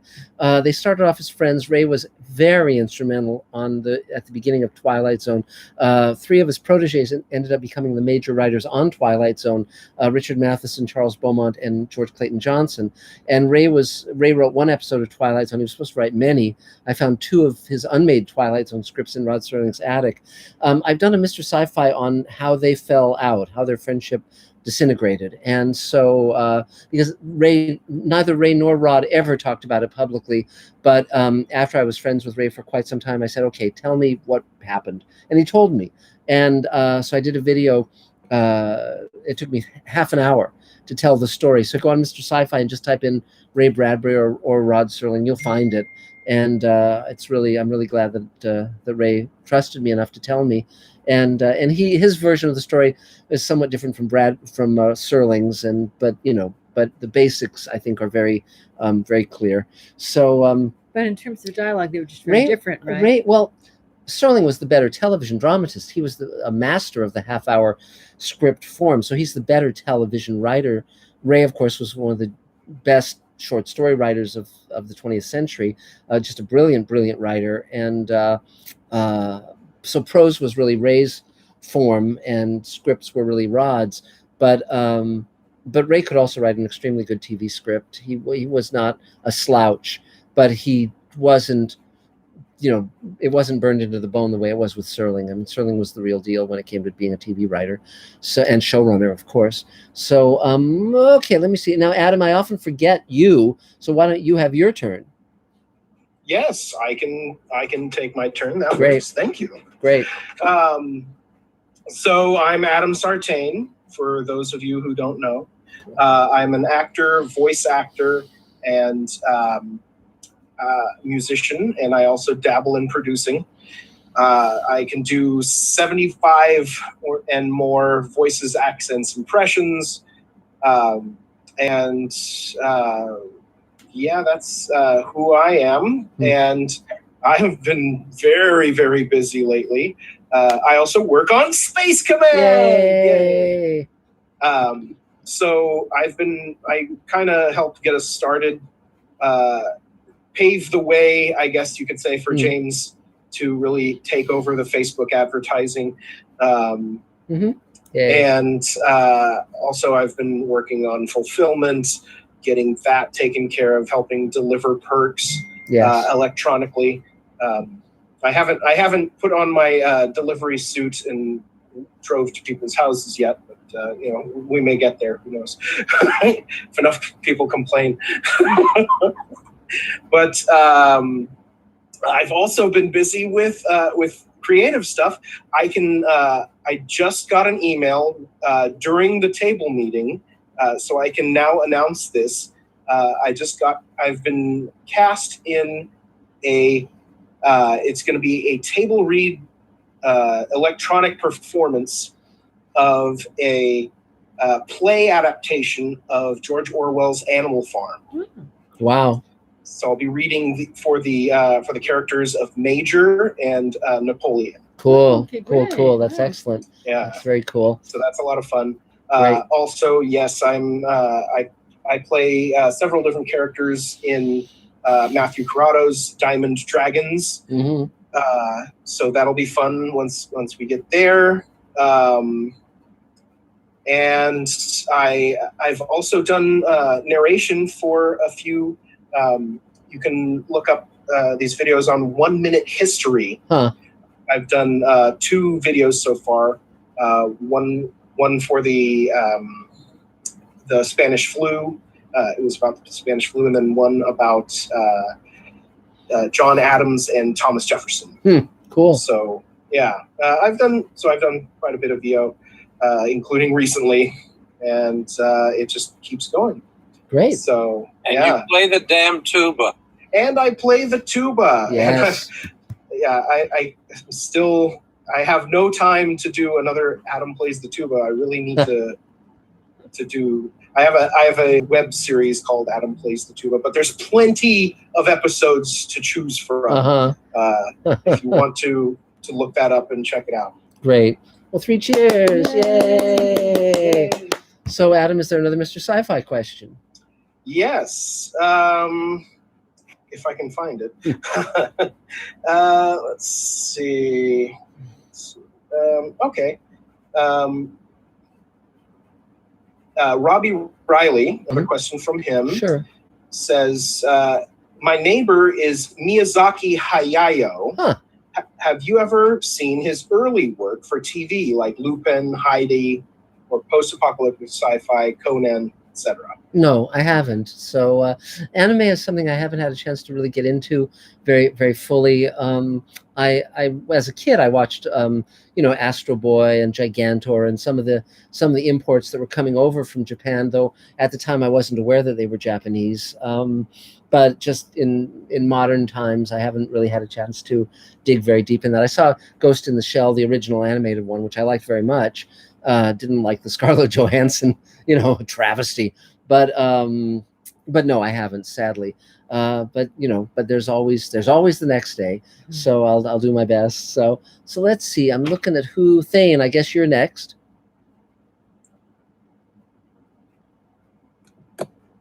Hopefully you can hear me. Yes. Yep. Thane Allison, the SAG-AFTRA character actor, do some voiceover, writing a bit. And this last couple of weeks, I've been trying to strengthen my skills with Adobe Premiere. And I think I've learned a lot about the faults I keep hearing about in Adobe Premiere and things that you wonder, why do they do it that way? I wrote a birthday poem. I sent it to my manager, and she said, well, I'm going to have somebody voice this. And I said, well, I'm a voiceover actor. So I voiced it, and then I said, well, this really needs some pictures to go with it. So that's what I was working on. And then I talked to Akira, and he generously shared with me a piece of music from his vast library in the public domain. And so now we have a almost 3-minute video put together. That's not perfect, but like I said, it was a learning exercise. Keep submitting for a variety of things. My manager and agent keep submitting for things that are coming down the pike, and doing a little writing. And today, the crisis of the day was a water heater went out, and I had to spend much of the day arranging and buying and paying for the installation of a water heater. And, it goes to the territory. And my friend who's dealing with a lot of memory issues had some doctor's appointments. So the day kind of went away as far as the creativity. So it was nice to come home, jump on a little late here, but hear about creative efforts of a variety of people and restart my creative side for the day. Appreciate that. Great. Well, thanks. Great. And as Mike will probably mention to you, I can usually talk you through Premiere issues if you've got some particular thing that's stumping you. Yeah, well, 6 of us have started a little group that will once a month have a talent show of local and faraway artists that will be coming up Saturday. It's free to tune in. And on Tuesday night, we have a little friends get together. People drop in there. And Akira was one of our guest presenters the other night. Cool. And one of the guys said, well, I can help you with your frustrations. And he pointed out that you have to, here's one of those things, you have to set the cache level when you set up COVID. When you set up Premiere, I have a machine with 32 gigs of RAM and 360 gigs of free space on the C drive. And it's like, why am I running out of resources every 10 or 15 minutes on a 2-minute video? And he said, maybe you should go check out the defaults on your cache setup. And that's probably where your problem is coming from. That's a good tip. Good. And the other thing, I took a voiceover class last week, and the big takeaway for me was practice doesn't make perfect. Practice makes it okay to be imperfect. Yeah, that's very good. That's good. And I think all of us stumble over a word like picking up COVID instead of Premiere. Yes. But it's easily fixed. The novice will, the professional just stops the recording, backs up to where it was okay. Yeah. And starts the sentence over again and goes on. Yes. And we don't waste anybody's. If you stumble over something, you give the editor a break and go on so that they got a place to cut to and from. Right. And I thought that was probably the most important thing that came out of the class. I mean, there are a lot of other good tips, but I think we're all perfectionists at some level. and learning to live with our failures is the hardest part. Yes. Same, Yes. same as someone who spent over 20 years in the voiceover industry. There you When are. you make a mistake, just say pick up and start again, so that the editor knows that he's not going on, that he knows he's going to have to redo this, and that he's going to have to cut. Yeah. Just say pick up after when you start again, so he knows. It's a signal to him. Right. Either that or waitresses will start showing up. You say hiccup or pick up? That's funny. So great. So okay, good. Anything else? Thank Thane? you.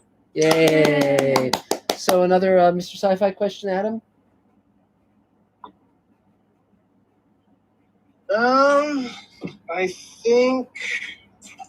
I think we're caught up now. Oh, good. Okay, great. Okay. Yeah. Cool. Okay. Though there was actually a question about, I think Wilhelm asked a question about how I would feel about someone writing their own Space Command stories. Yes. Yeah, I mean, we can go back to that. I'm okay with fan fiction. The challenge, of course, is Elaine and I know where the story is going, and you guys don't. So one can easily kind of go awry unless one sort of creates one's own characters in a part of the story that we've already established. But as long as the one, universe, but not in, as long as one doesn't sell,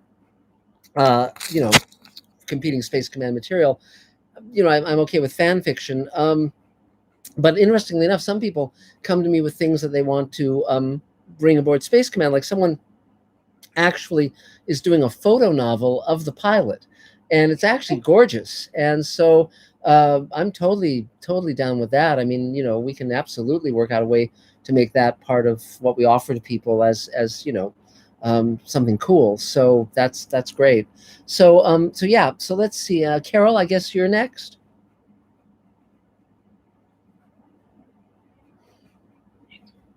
Hi, everybody. I'm Carol Field. So I'm not self-centered by talking, right? Right. I mean, I don't know what it is. I just feel, okay. All right. So I have a little list. Okay. Okay. All right. So I did 36 commercials and 20 musicals in New York, out of New York. My favorite musical cast in New York on the road was Godspell. Mm-hmm. And one of my favorite commercials was at Kmart, where I played Imogen Coco's daughter. Oh, wow. And I don't do that. It was really cool. In my second career, in their newsletter, they did a piece on me. I couldn't believe it. Wow. Neat. They did a piece on me because the editor came to my show, the show at the El Portal in February, getting all this play from being in one little show. Wow. And she did super nice things. So, Yeah. So, very exciting. Mark, I have a question. Yes. How come Twilight Zone never went an hour? It did. Interestingly enough, the in the fourth of its 5 seasons, CBS was expanding a number of its shows to hours from half hours. They did that with Gunsmoke. They did that with the Hitchcock Show, and they did it with Twilight Zone. Rod was not interesting. He had originally conceived of Twilight Zone as an hour show, but by the time it had aired as a half hour successfully, he wasn't aboard. He didn't like the idea of doing it as an hour, but CBS insisted. So they did 18 hour-long episodes in the 4th season, and they really were, there were some good ones, but they struggled with that length. And so on the 5th and final season, it went back to a half-hour format. Oh, you answered good. Thank you. Yeah. Thank you. Mark Gieshewitz, darling, where are you? Where Alan Parker directed Fame. Wow. Yes. He did. Know that? Yeah. Yes, I did. I was flown to New York to sing and read for it. Wow. I did not read for him. I read for Jeremy Ritzer, the casting director. And he said to me, and I told him I was a trained ballet dancer, and he said to me, "You're everything we need." And I didn't get it. Flown there, did all that, and I never heard a word. Yes. Well, there you go. But it's such a great man. I know what you mean. He's one of my favorite directors too, and that was quite a loss. Adam, would you please play the tuba for us? Just 3 bars at some point, please. I'm begging you. Today? Not tonight. Next time. And so, anything else, Carol? Yeah, I have a few questions. Anybody know a real good place to have a reel done? I've got a big compilation of stuff, and Mark won't let me come to his house because his wife's afraid of that. I have coronavirus. So any real pro places to get a reel done? Anybody, if you know, please put it in the chat. Okay. I think I just do that. Or you can send out the footage. You don't have to come. I know, but I want to sit there. Yeah, well, you can sort of do that with FaceTime. Well, or Zoom. Or Zoom. Yeah. Call me again. We've talked already. We can do it over Skype if you want. We can figure out a way. There's to do ways. it. Our DP created something when we were doing our Ripple Effect, where he was just doing FaceTime with a number of our performers, actors. and he actually DP'd them when we were putting people together who weren't together. Mm-hmm. He got rid of reflection. He did all kinds of things, and you can do a lot with FaceTime. Yes. So you guys should talk. I mean, yeah absolutely. So anything else? I've worked with clients over Skype where I just share my screen and they can look at it. Right. Yeah. Like they're sitting there. So It's great. Okay, cool. What else? The only time I ever really got good stuff in New York and here was when I had good agents. Well, there you go. Yeah, that's shoot. Sure. That kind of colors my mind with the whole writing thing that maybe you need a literary agent. Agents help, but the challenge is always you have to figure out what's in it for them, what's going to get them to say yes. It becomes a campaign all its own, and so it's a challenge. Yeah. The one question is, if you bring in a deck, is that ever overkill? No. As a script. If you bring in a deck and it's good, it helps. If you bring in a deck and it's shitty, it hurts. So if you can't pull one together that's really effective, don't bring it. But you do have to be aware of being very economical. I mean, time-wise or financially? Oh, in terms of any of your presentational materials. It shouldn't be too long. Yeah. Oh no, I don't do that. No. Okay. Right. Yep. That's why I'm stopping right now. Okay. So another question, Adam? Yes, we've got some more questions now. Cool. Okay, where was it? There we go. Question from Scott Baker. Yes. Who asks, do you know why the show Now and Again was canceled? I loved it. I don't know why. Often a regime will change at a network, so the executives who were in favor of it leave, and then all of a sudden it's orphaned, or it could be underperforming, or it might not be hitting the demographic that the network wants. There's any number of reasons why. Nowadays, and also it depends on who owns it. Because if the network owns the show, they're more inclined to renew it than if they don't. And so there's a million reasons, And the thing that's amazing now is because there's over 500 scripted comedy and drama series, you'll hear about a show and you'll say, oh, when's that debuting? And they'll say, well, it's entering its 7th season. And you'll go, what? It's like, because it's impossible to know all the shows that are on. But it's like often there'll be shows where they end a season on a cliffhanger and then it's not renewed. And you're just screwed. It's like, what happened? Why? Where? You don't know. So it's, amusing that way. But that's just but sometimes if a showrunner, creator of a show is really determined to continue the story, they'll go into other media. So for instance, when Buffy ended, Joss Whedon laid out an entire another season that was then done in comics, and they also did that with Firefly, and where they'll just keep the story going in a different medium, a less expensive medium, be it novels or graphic novels or whatever. And of course, we talked about audio drama, and that's certainly a viable form as well. It's again, you have to know what you want and if you need to make money off of it or not. Those are factors. So let's see. Gino, you're up. Go for it. I didn't know you were getting ready to pick on me. Okay, hi folks. Gino, kick-ass actor, filmmaker, comedian. I guess there's a few of you I don't know, so I'll give you my quick overall deal. I'm available for table reads, so just let me know what's going on, and if I fit your specs for any particular character or whatnot, I'd be honored to read for you. Oh, a couple things for you, Mark. Anytime you want to come over and rummage through my attic, just let me know. No, Rod Serling was really, I mean, going through his attic was super cool. I mean, he had his scrapbooks up there. He had model kits. He used to put together model kits of airplanes, like World War II airplanes, and there were boxes of model kits he hadn't gotten around to making. And he died at 50, which was so insanely young. And but there was also an unmarked box in that attic, and it was filled. I opened it, and it was filled with scripts that were written for Twilight Zone but never made, and that was an amazing discovery. And wow. There were 2 by Ray Bradbury. There was 1 by Charles Beaumont. There was 1 by Richard Matheson. There's 1 by Arch Obler, who created Lights Out on the radio. And there were several by Serling. Serling wrote a number of scripts for Twilight Zone that never got made for various reasons. And so that was, being able to crawl through his attic was unique. I was 21, 22 years old. It was a really unique experience. It was terrific, just terrific. Yeah. Well, can some of those episodes get made now? Yes. Interestingly enough, some of them have been made subsequently. There was a script by Richard Matheson called The Doll, and it was made as an episode of Amazing Stories when Twilight Zone didn't make it. So there were some of those scripts that ultimately did get made. There's one I'd love to make called The Happy Place that Rod wrote as a pilot for Twilight Zone. It didn't get made. It was a really good script. And there's another script that Rod wrote toward the end of his life that was called Certain Stops Along the Way. And J.J. Abrams was going to make it. I set up a lunch between J.J. and myself and Carol Serling, Rod's widow. And J.J. was going to make it, but then things didn't pan out. But I haven't read that script. But I'm going to reach out to Rod's daughters, and see if they'll send me a copy. I'd be interested in reading it. I've heard it's very, very good, and so we'll see.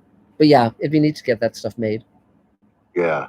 Well, and then also just with what I mentioned, I asked you about this a couple of months back, that to actually be able to get my hands on something like that'd be like $500,000 on up, just for however that licensing or all that goes. And I'm just better off with my own content. Yeah, because with established writers, dead writers are particularly difficult, because if the writer is alive, you can engage their enthusiasm creatively, and then they might give you like a free or low cost option. But if they're deceased, then the agent is just interested in the money. That's it, because the agent has no connection to creative enthusiasm. He just sees the writer's material as a cash cow moving forward, and that's the problem. So to get anything made by Rod Serling or Richard Matheson, very, very difficult. Charles Beaumont might be possible. George Clayton Johnson might be possible, but they were writers on Twilight Zone as well. But again, I really think that often it's better to kind of come up with something on your own, and rather than try and work with something out by someone else. It can be very time consuming and frustrating. Yeah. Because a while back also I mentioned like particular Twilight Zone episodes that I'd love to do remakes. I don't want to say remakes, but go off my own original content with that.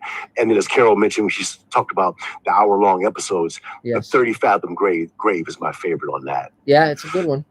Yeah, it's fun. But that said, if you depart enough from the original, then sometimes, like for instance, let's say you want to do like a naval ghost story.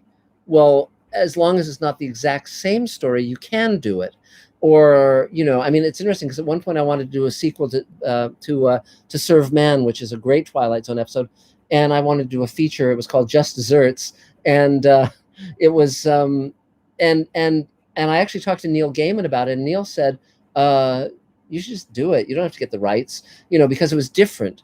And I in retrospect, probably I could just write it. I mean, it's, but I just haven't. But I've worked out a full screenplay of that, so it would have been fun. Maybe I'll write it. We'll see. But the point being that you could actually do that because 30 Fathom Grave is not a well-known episode.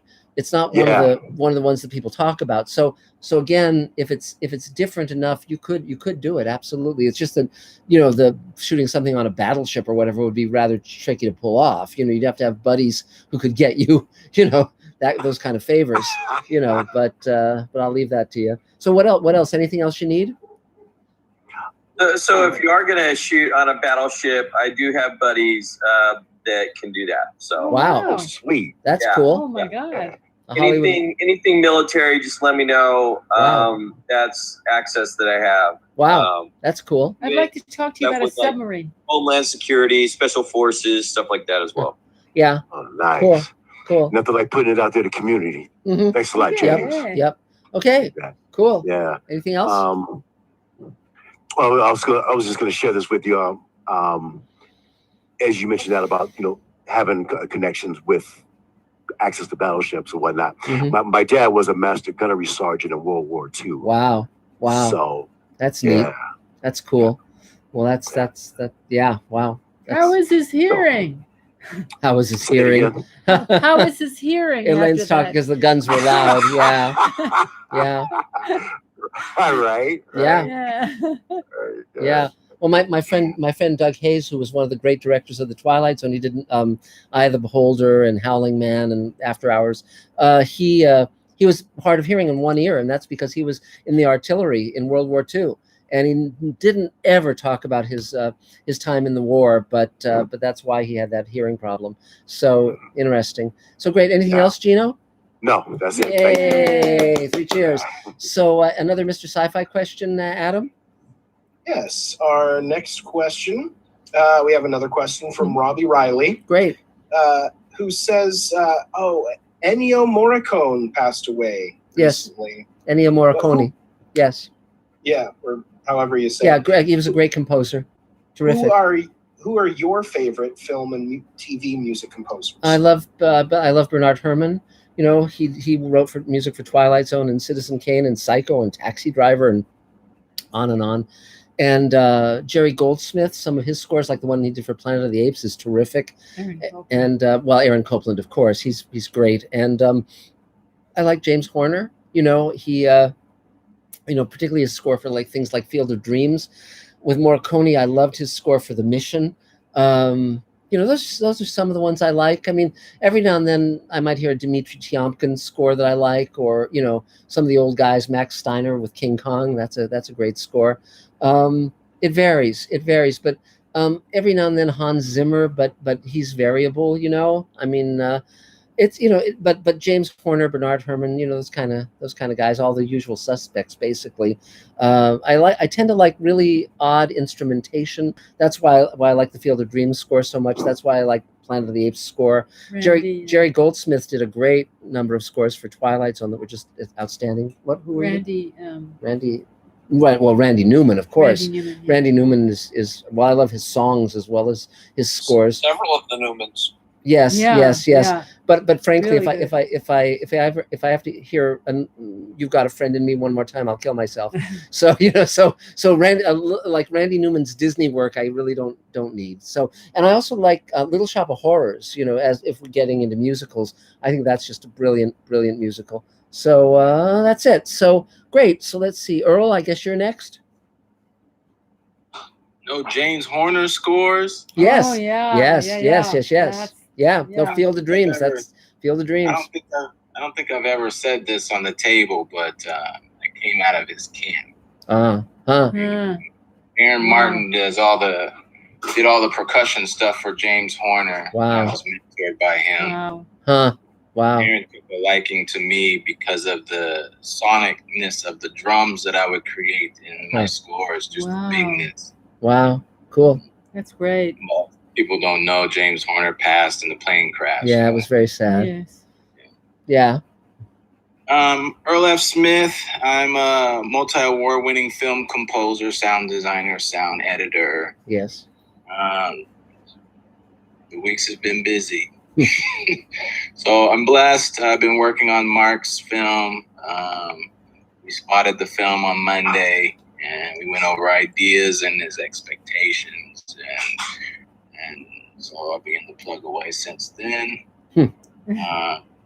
I did that. I'm a musician, vocalist, piano player. Actually, I play a lot of things, but I did a cover of Bridge Over Troubled Water. Posted on Facebook. It's over 2,000 views now, and Great. I guess from that I've been getting a whole lot of calls on vocal lessons and Cool. piano, on getting full on students. That's about it. I'm here if anybody needs help with audio. I really specialize in fixing problems. Mm-hmm. So if you film you didn't realize and end up just getting screwed up because of the sound or the sound's not great, I'm pretty good at fixing problems.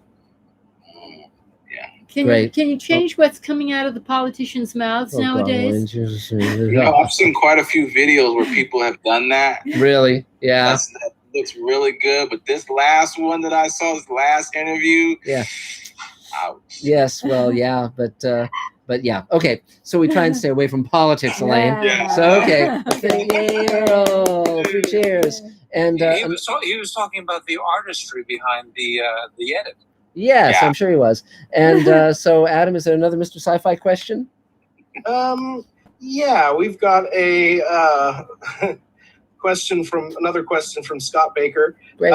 When you were 12, did you want a son? And if it's not too late, will you adopt me? That's very sweet. That's very sweet. Well, yeah, that's a question for another time. And do you like terriers? Do you like terriers? Yeah, we have two little dogs.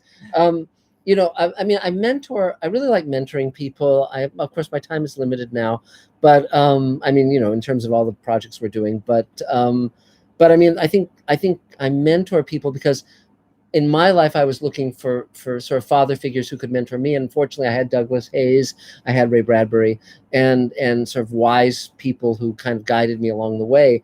And so to that degree, I'm, you know, I come from a tradition of people like Ted Sturgeon, Harlan Ellison, etc. And there was a very strong feeling from every writer that mentored me of paying it forward, and I strongly agree with that philosophy. The table has had a number of very young members who grew up yes with the table and became filmmakers. So that was really cool. Well, there you go. Yeah. So Michelle, I guess you're up. Let me get unmuted here. There you are. Okay, yeah. I've had a very strange couple of weeks. I haven't been on the table. In fact, I haven't done anything to do with show business or art or acting or anything creative except for ballet classes in my kitchen, which are being taught by some pretty impressive people. I at random crossed up something that said Dutch National Ballet and their ballet masters doing free classes. But what I've done is I've decided, for those of you who don't know me, I see some names that I don't know. I'm SAG-AFTRA since I was like 18. I've done a lot of television. I've done a lot of stage and danced with a number of small ballet companies that did what small ballet companies do, which is to go out of business. I decided that it might be interesting to try to pay my rent. So yes. Since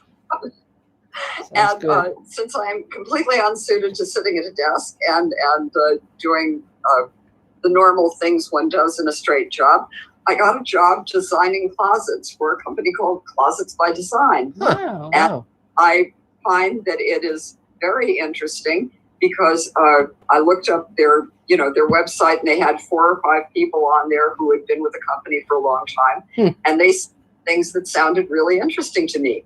Every job different. You get to meet a whole bunch of new people. Everything is different and you get paid decently. Wow. So yay. That's great. I'm so anxious to go out and actually see human beings face to face.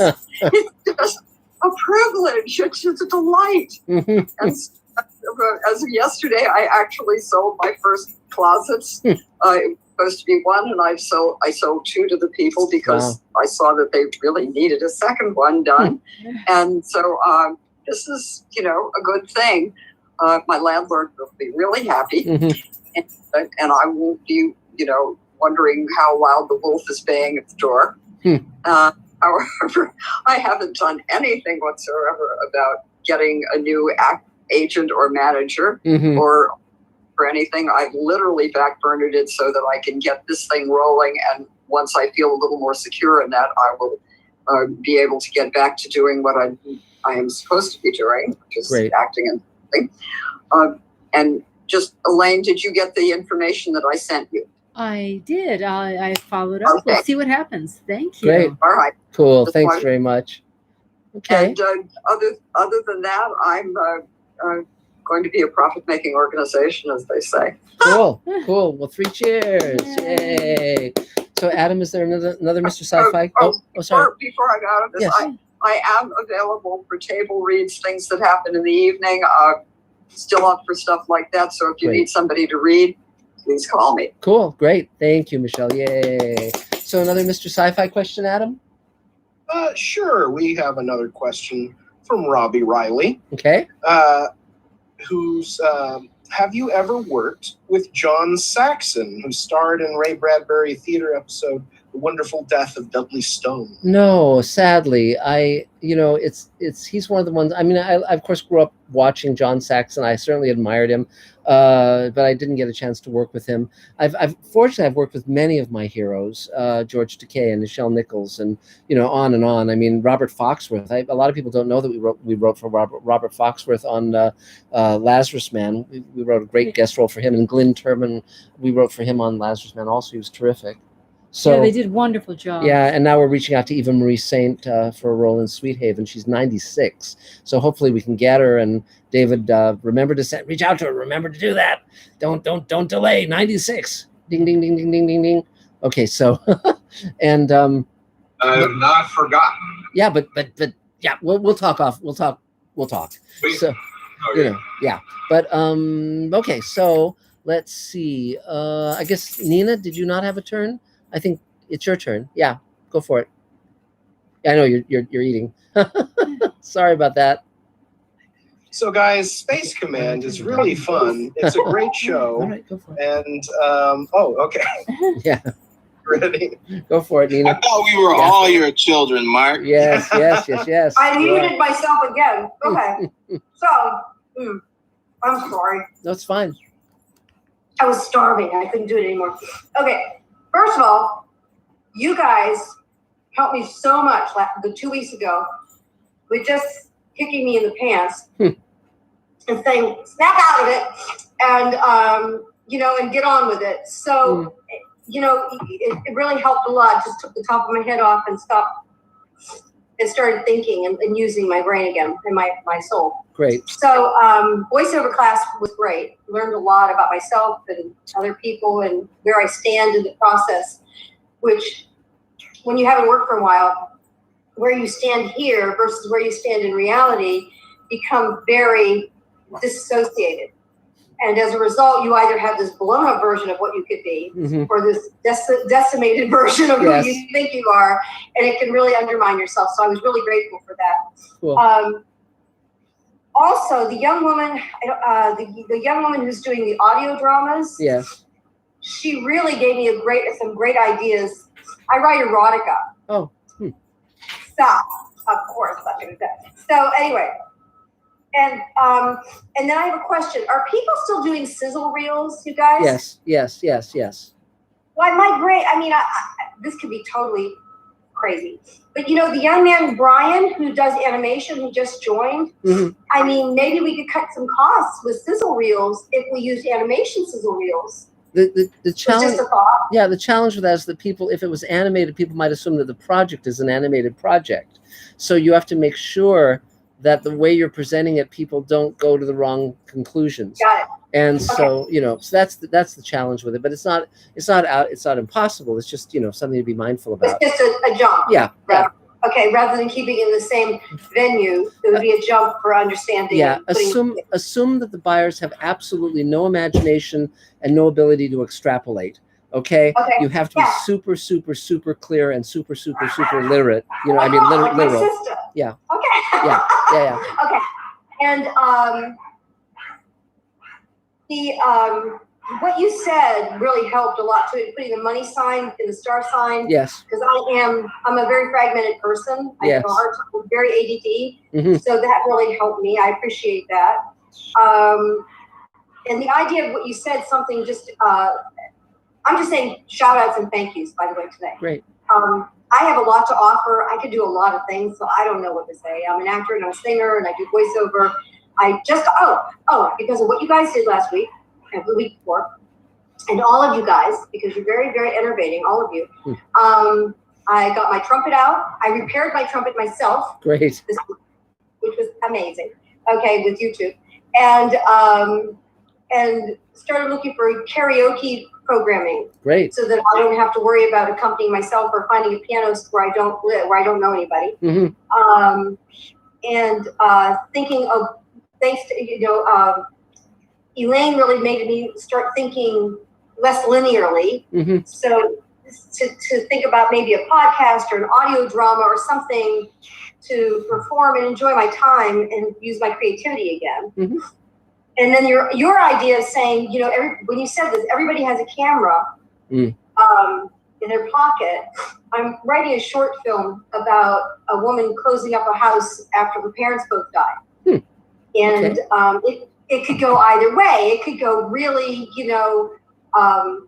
sad and touching, which is the process of moving through that, or it could just go ultimately really wrong. And when you said that, I went, oh my God, that could just, so I appreciate that. Yes. So I just wanted to say thank you to everybody, because you guys really make me think and then stop thinking and start processing and doing things. Great. And I just say thank you. Yay. 3 cheers, Nina.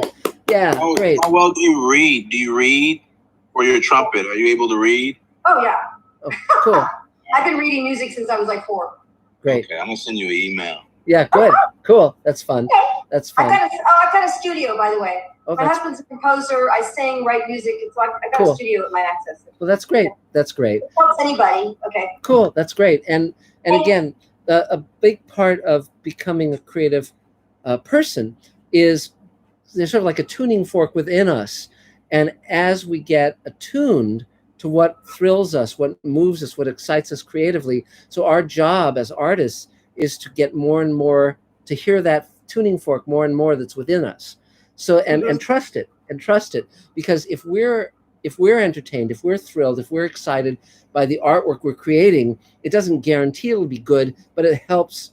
It gives us it increases the chances, Right. And so it's light. right. It's light. I mean, I think I've told you guys before, when I was writing animation, someone once said, "Do you write for the child in the audience?" And I said, "No, I write for the child in myself." So and that worked really well. Yes, Judith. Oh, we can't hear you. You have to unmute. Okay. If I can just say something, her husband is a phenomenal composer and musician and has won several awards. Oh, that's great. He's terrific. That's great. Aside from the fact that they both saved my life when I had breast cancer, but we don't talk about that. There you go. Well, great. Terrific. But he's really phenomenal. He really thanks. is good. So everybody use him. Great. Thanks, Judith. So so now we go to Adam. Is there another Mr. Sci-Fi question? Thank you. Hey, I think there's a lot of chatter. Just a lot of chatter, but no questions right now. That's okay. So I'll take my turn. I think we've done everyone, if I'm not mistaken. So I'll do my turn. Elaine's walking the dogs. If she gets back in time, we'll do her. Though I will say one thing in terms of Elaine. She has a number of wonderful screenplays and pilots, and I've started taking extremely determined action toward getting those projects made. I made a list of many, many different actions we can take. So over the next few days and weeks and months, we're going to be doing a lot and inviting our friends to be part of what we're doing. So this will include table reads via Zoom. It'll include audio plays. It'll include all sorts of stuff. A friend of mine was in a major A-list feature with a big A-list star, and so there's a great role for him in Elaine's script. So I talked to him yesterday, and he's going to be reading it and seeing if he can pass it on to the A-list star, because it has a great lead role for that guy. So so we'll see, but I'm taking very bold action in that direction as well. In terms of what I'm doing, you guys all know. I mean, we have a Kickstarter campaign going. It's got about 6 days left. We're at 32,000. We've got to hit 48,000. So anything that people can do to bang the drum, throw some money our way, any of that stuff, very helpful. We're in prep to shoot more Space Command, and we're starting to really look at how we do this with the pandemic going. making sure everyone stays safe. We're, David's been overseeing the sets, which are coming along really well. We're, Sweet Haven. Elaine and I finished that pilot script where everyone in the world under 60 dies, and the people 60 and above have to save the world. And so I've written roles for Mira Furlan, Bob Picardo. Gates McFadden has said yes. She was the Doctor on Star Trek: The Next Generation. Michael Harney's playing a lead role. Barbara Bain is playing one of the lead roles. We're reaching out, as I mentioned, to Eva Marie Saint. Nana Visitor from DS9 is reading the role I've written for her now to see, if she'll say yes. I've reached out to Jonathan Frakes for a role in it. It's just a super cool project. And Ethan Phillips, who played Neelix on Star Trek Voyager, he's reading it as well. So we'll be having the table read of that in the next few weeks, and that'll be via Zoom. Really, really fun. That's part of the Showrunners Network, where I'm doing 6 shows with 6 major showrunners, and it just keeps going. I'm writing Greenlighting Yourself, the book, and we started the Greenlighting Yourself podcast, so you can look at that on Mr. Sci-Fi, and we've completed the Space Command audio prequel, which is super cool, and we're doing the animatic that's using the art from the graphic novel, and it just continues. I mean, we're raising money ongoingly, and that's working. It takes effort, but I'd rather be able to raise money and shoot stuff than not. And but Elaine is absolutely. We're looking for people to help find us financing for her films. Some are lower budget, some are higher budget. They're wonderful. In fact, I just posted one of them on the blacklist, and someone in the industry has already pulled it down to read it. So that's good. She wrote a wonderful script called Snow Princess that's set in 1931. It's a murder mystery set in 1931 in the socialist, communist, Jewish community of 1931 New York. And so it's really fun. It's based on Elaine's family. Her parents were communists, and a lot of her relatives were socialists and so forth. So she spent a year researching it, reading the daily newspapers from New York day by day, 3 years worth of the New York World, and so amazing stuff. So beyond that, yeah, I mean, anyone wants to do anything to help, great, thanks. It was really fun finding that folder full of the old premises from all the shows I wrote for when I was in my 20s, and I was really fairly amazed at how many stories I generated, how many storylines, and Smurfs and He-Man and all that stuff. It was I was really in the right place at the right time to write for a lot of shows that became iconic, and not necessarily good. I mean, He-Man was a really strange show to write for, I got to tell you, but Battle Cat. But so that's about it for now. I think. I guess Elaine is out with the doggles, and so she'll take. We'll give her double time next turn. And yes, Mike, you were going to say something. Yeah. Are you going to be terminating the group soon? Yes. You mean ending this session? You mean not killing yes. Not killing everyone? Yeah. Yes. Why do you ask? Oh, okay. Because Jim wanted to say hi. And oh, sure. Is he a little bit of time to get him over here? Yeah, well, we'll see what happens. We can, I can talk for another minute. Are there any questions, or anyone has anything they want to ask, or anything come up? I fill in a little bit of time for you. Yeah. You mentioned Biancan before with the yes. People who did scores. I do not remember what he won an Academy Award for. I think he's won several of them, but. On one of them, he did the classic, "I would like to thank everyone responsible for this," and proceeded to list Beethoven, Tchaikovsky, that's funny. All the greats. Yes. And he said he stole from everyone. That's funny. Another composer whose work I really like is Leonard Bernstein. I think his score for On the Waterfront is brilliant, and of course West Side Story was terrific. It's such a shame that his snooty friends convinced him to go into the concert and symphonic world, and they thought that he was really wasting his talents in composing scores for movies, and it's a shame that he listened to them, because I think he was also one of the greats. So but c'est la vie, and yeah. There is one more Mr. Sci-Fi sure, question let's do it. That I wanted to make sure we answered. Yes. From Robbie Riley. Sure. He's asking about the Kickstarter campaigns. He says, are there separate campaigns for each episode or one main campaign? Which I kind of answered it, but basically, if you want to, I Sure. mean, I'll give what I know, and you can fill in the rest. The Kickstarter campaigns right now, those are basically to finish the second hour and shoot the fourth hour, not including Ripple Effect. And so ongoingly, I mean, we're pitching the show. I actually have a Zoom meeting tomorrow with the executive from Amazon who's considering Space Command and Magic Time. I mean, you know, and I'm going to be having Zoom meetings with a lot of my other friends at various other networks now that people are starting to kind of, you know, get things going again. But, you know, so if the show sells, then I don't have to keep raising money via Kickstarter, or selling investment shares, which is the other way we get money for Space Command. But we're laying out the entire first season, and we intend to shoot that. So so if it takes a number of campaigns to do that, that's what we'll do. You know, that's how we'll do it. So yeah, but the one right now is the 6 days we have left in the current one. That's the real. You know, if we don't hit 48 grand, we don't get any of it. So every little bit helps.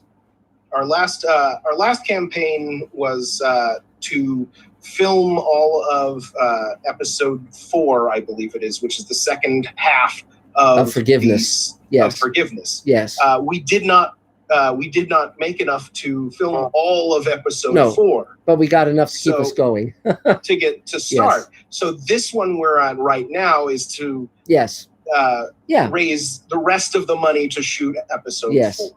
Oh, there's Mike. Is Jim with you, Mike, or where do things? Is he coming? Oh, we can't hear you. You have to unmute your mic. Oh. No, he's not going to make it. Okay, we'll give him our best. There's a lot going on, but he does say hi to everybody. Yes, well, thank you so much. Thanks. We'll definitely check him out in Space Command. He does quite a wonderful job in the scenes with Bob Picardo, and please give him our best. So, well, I guess we've reached the end of the road for tonight. So thanks, guys. As Mike says, I guess I'll terminate you all, and but until next time, we'll be here next week. So have a great week, guys, and we'll talk very, very soon. Okay. Bye. And bye, guys. Bye, Mr. Sci-Fi friends.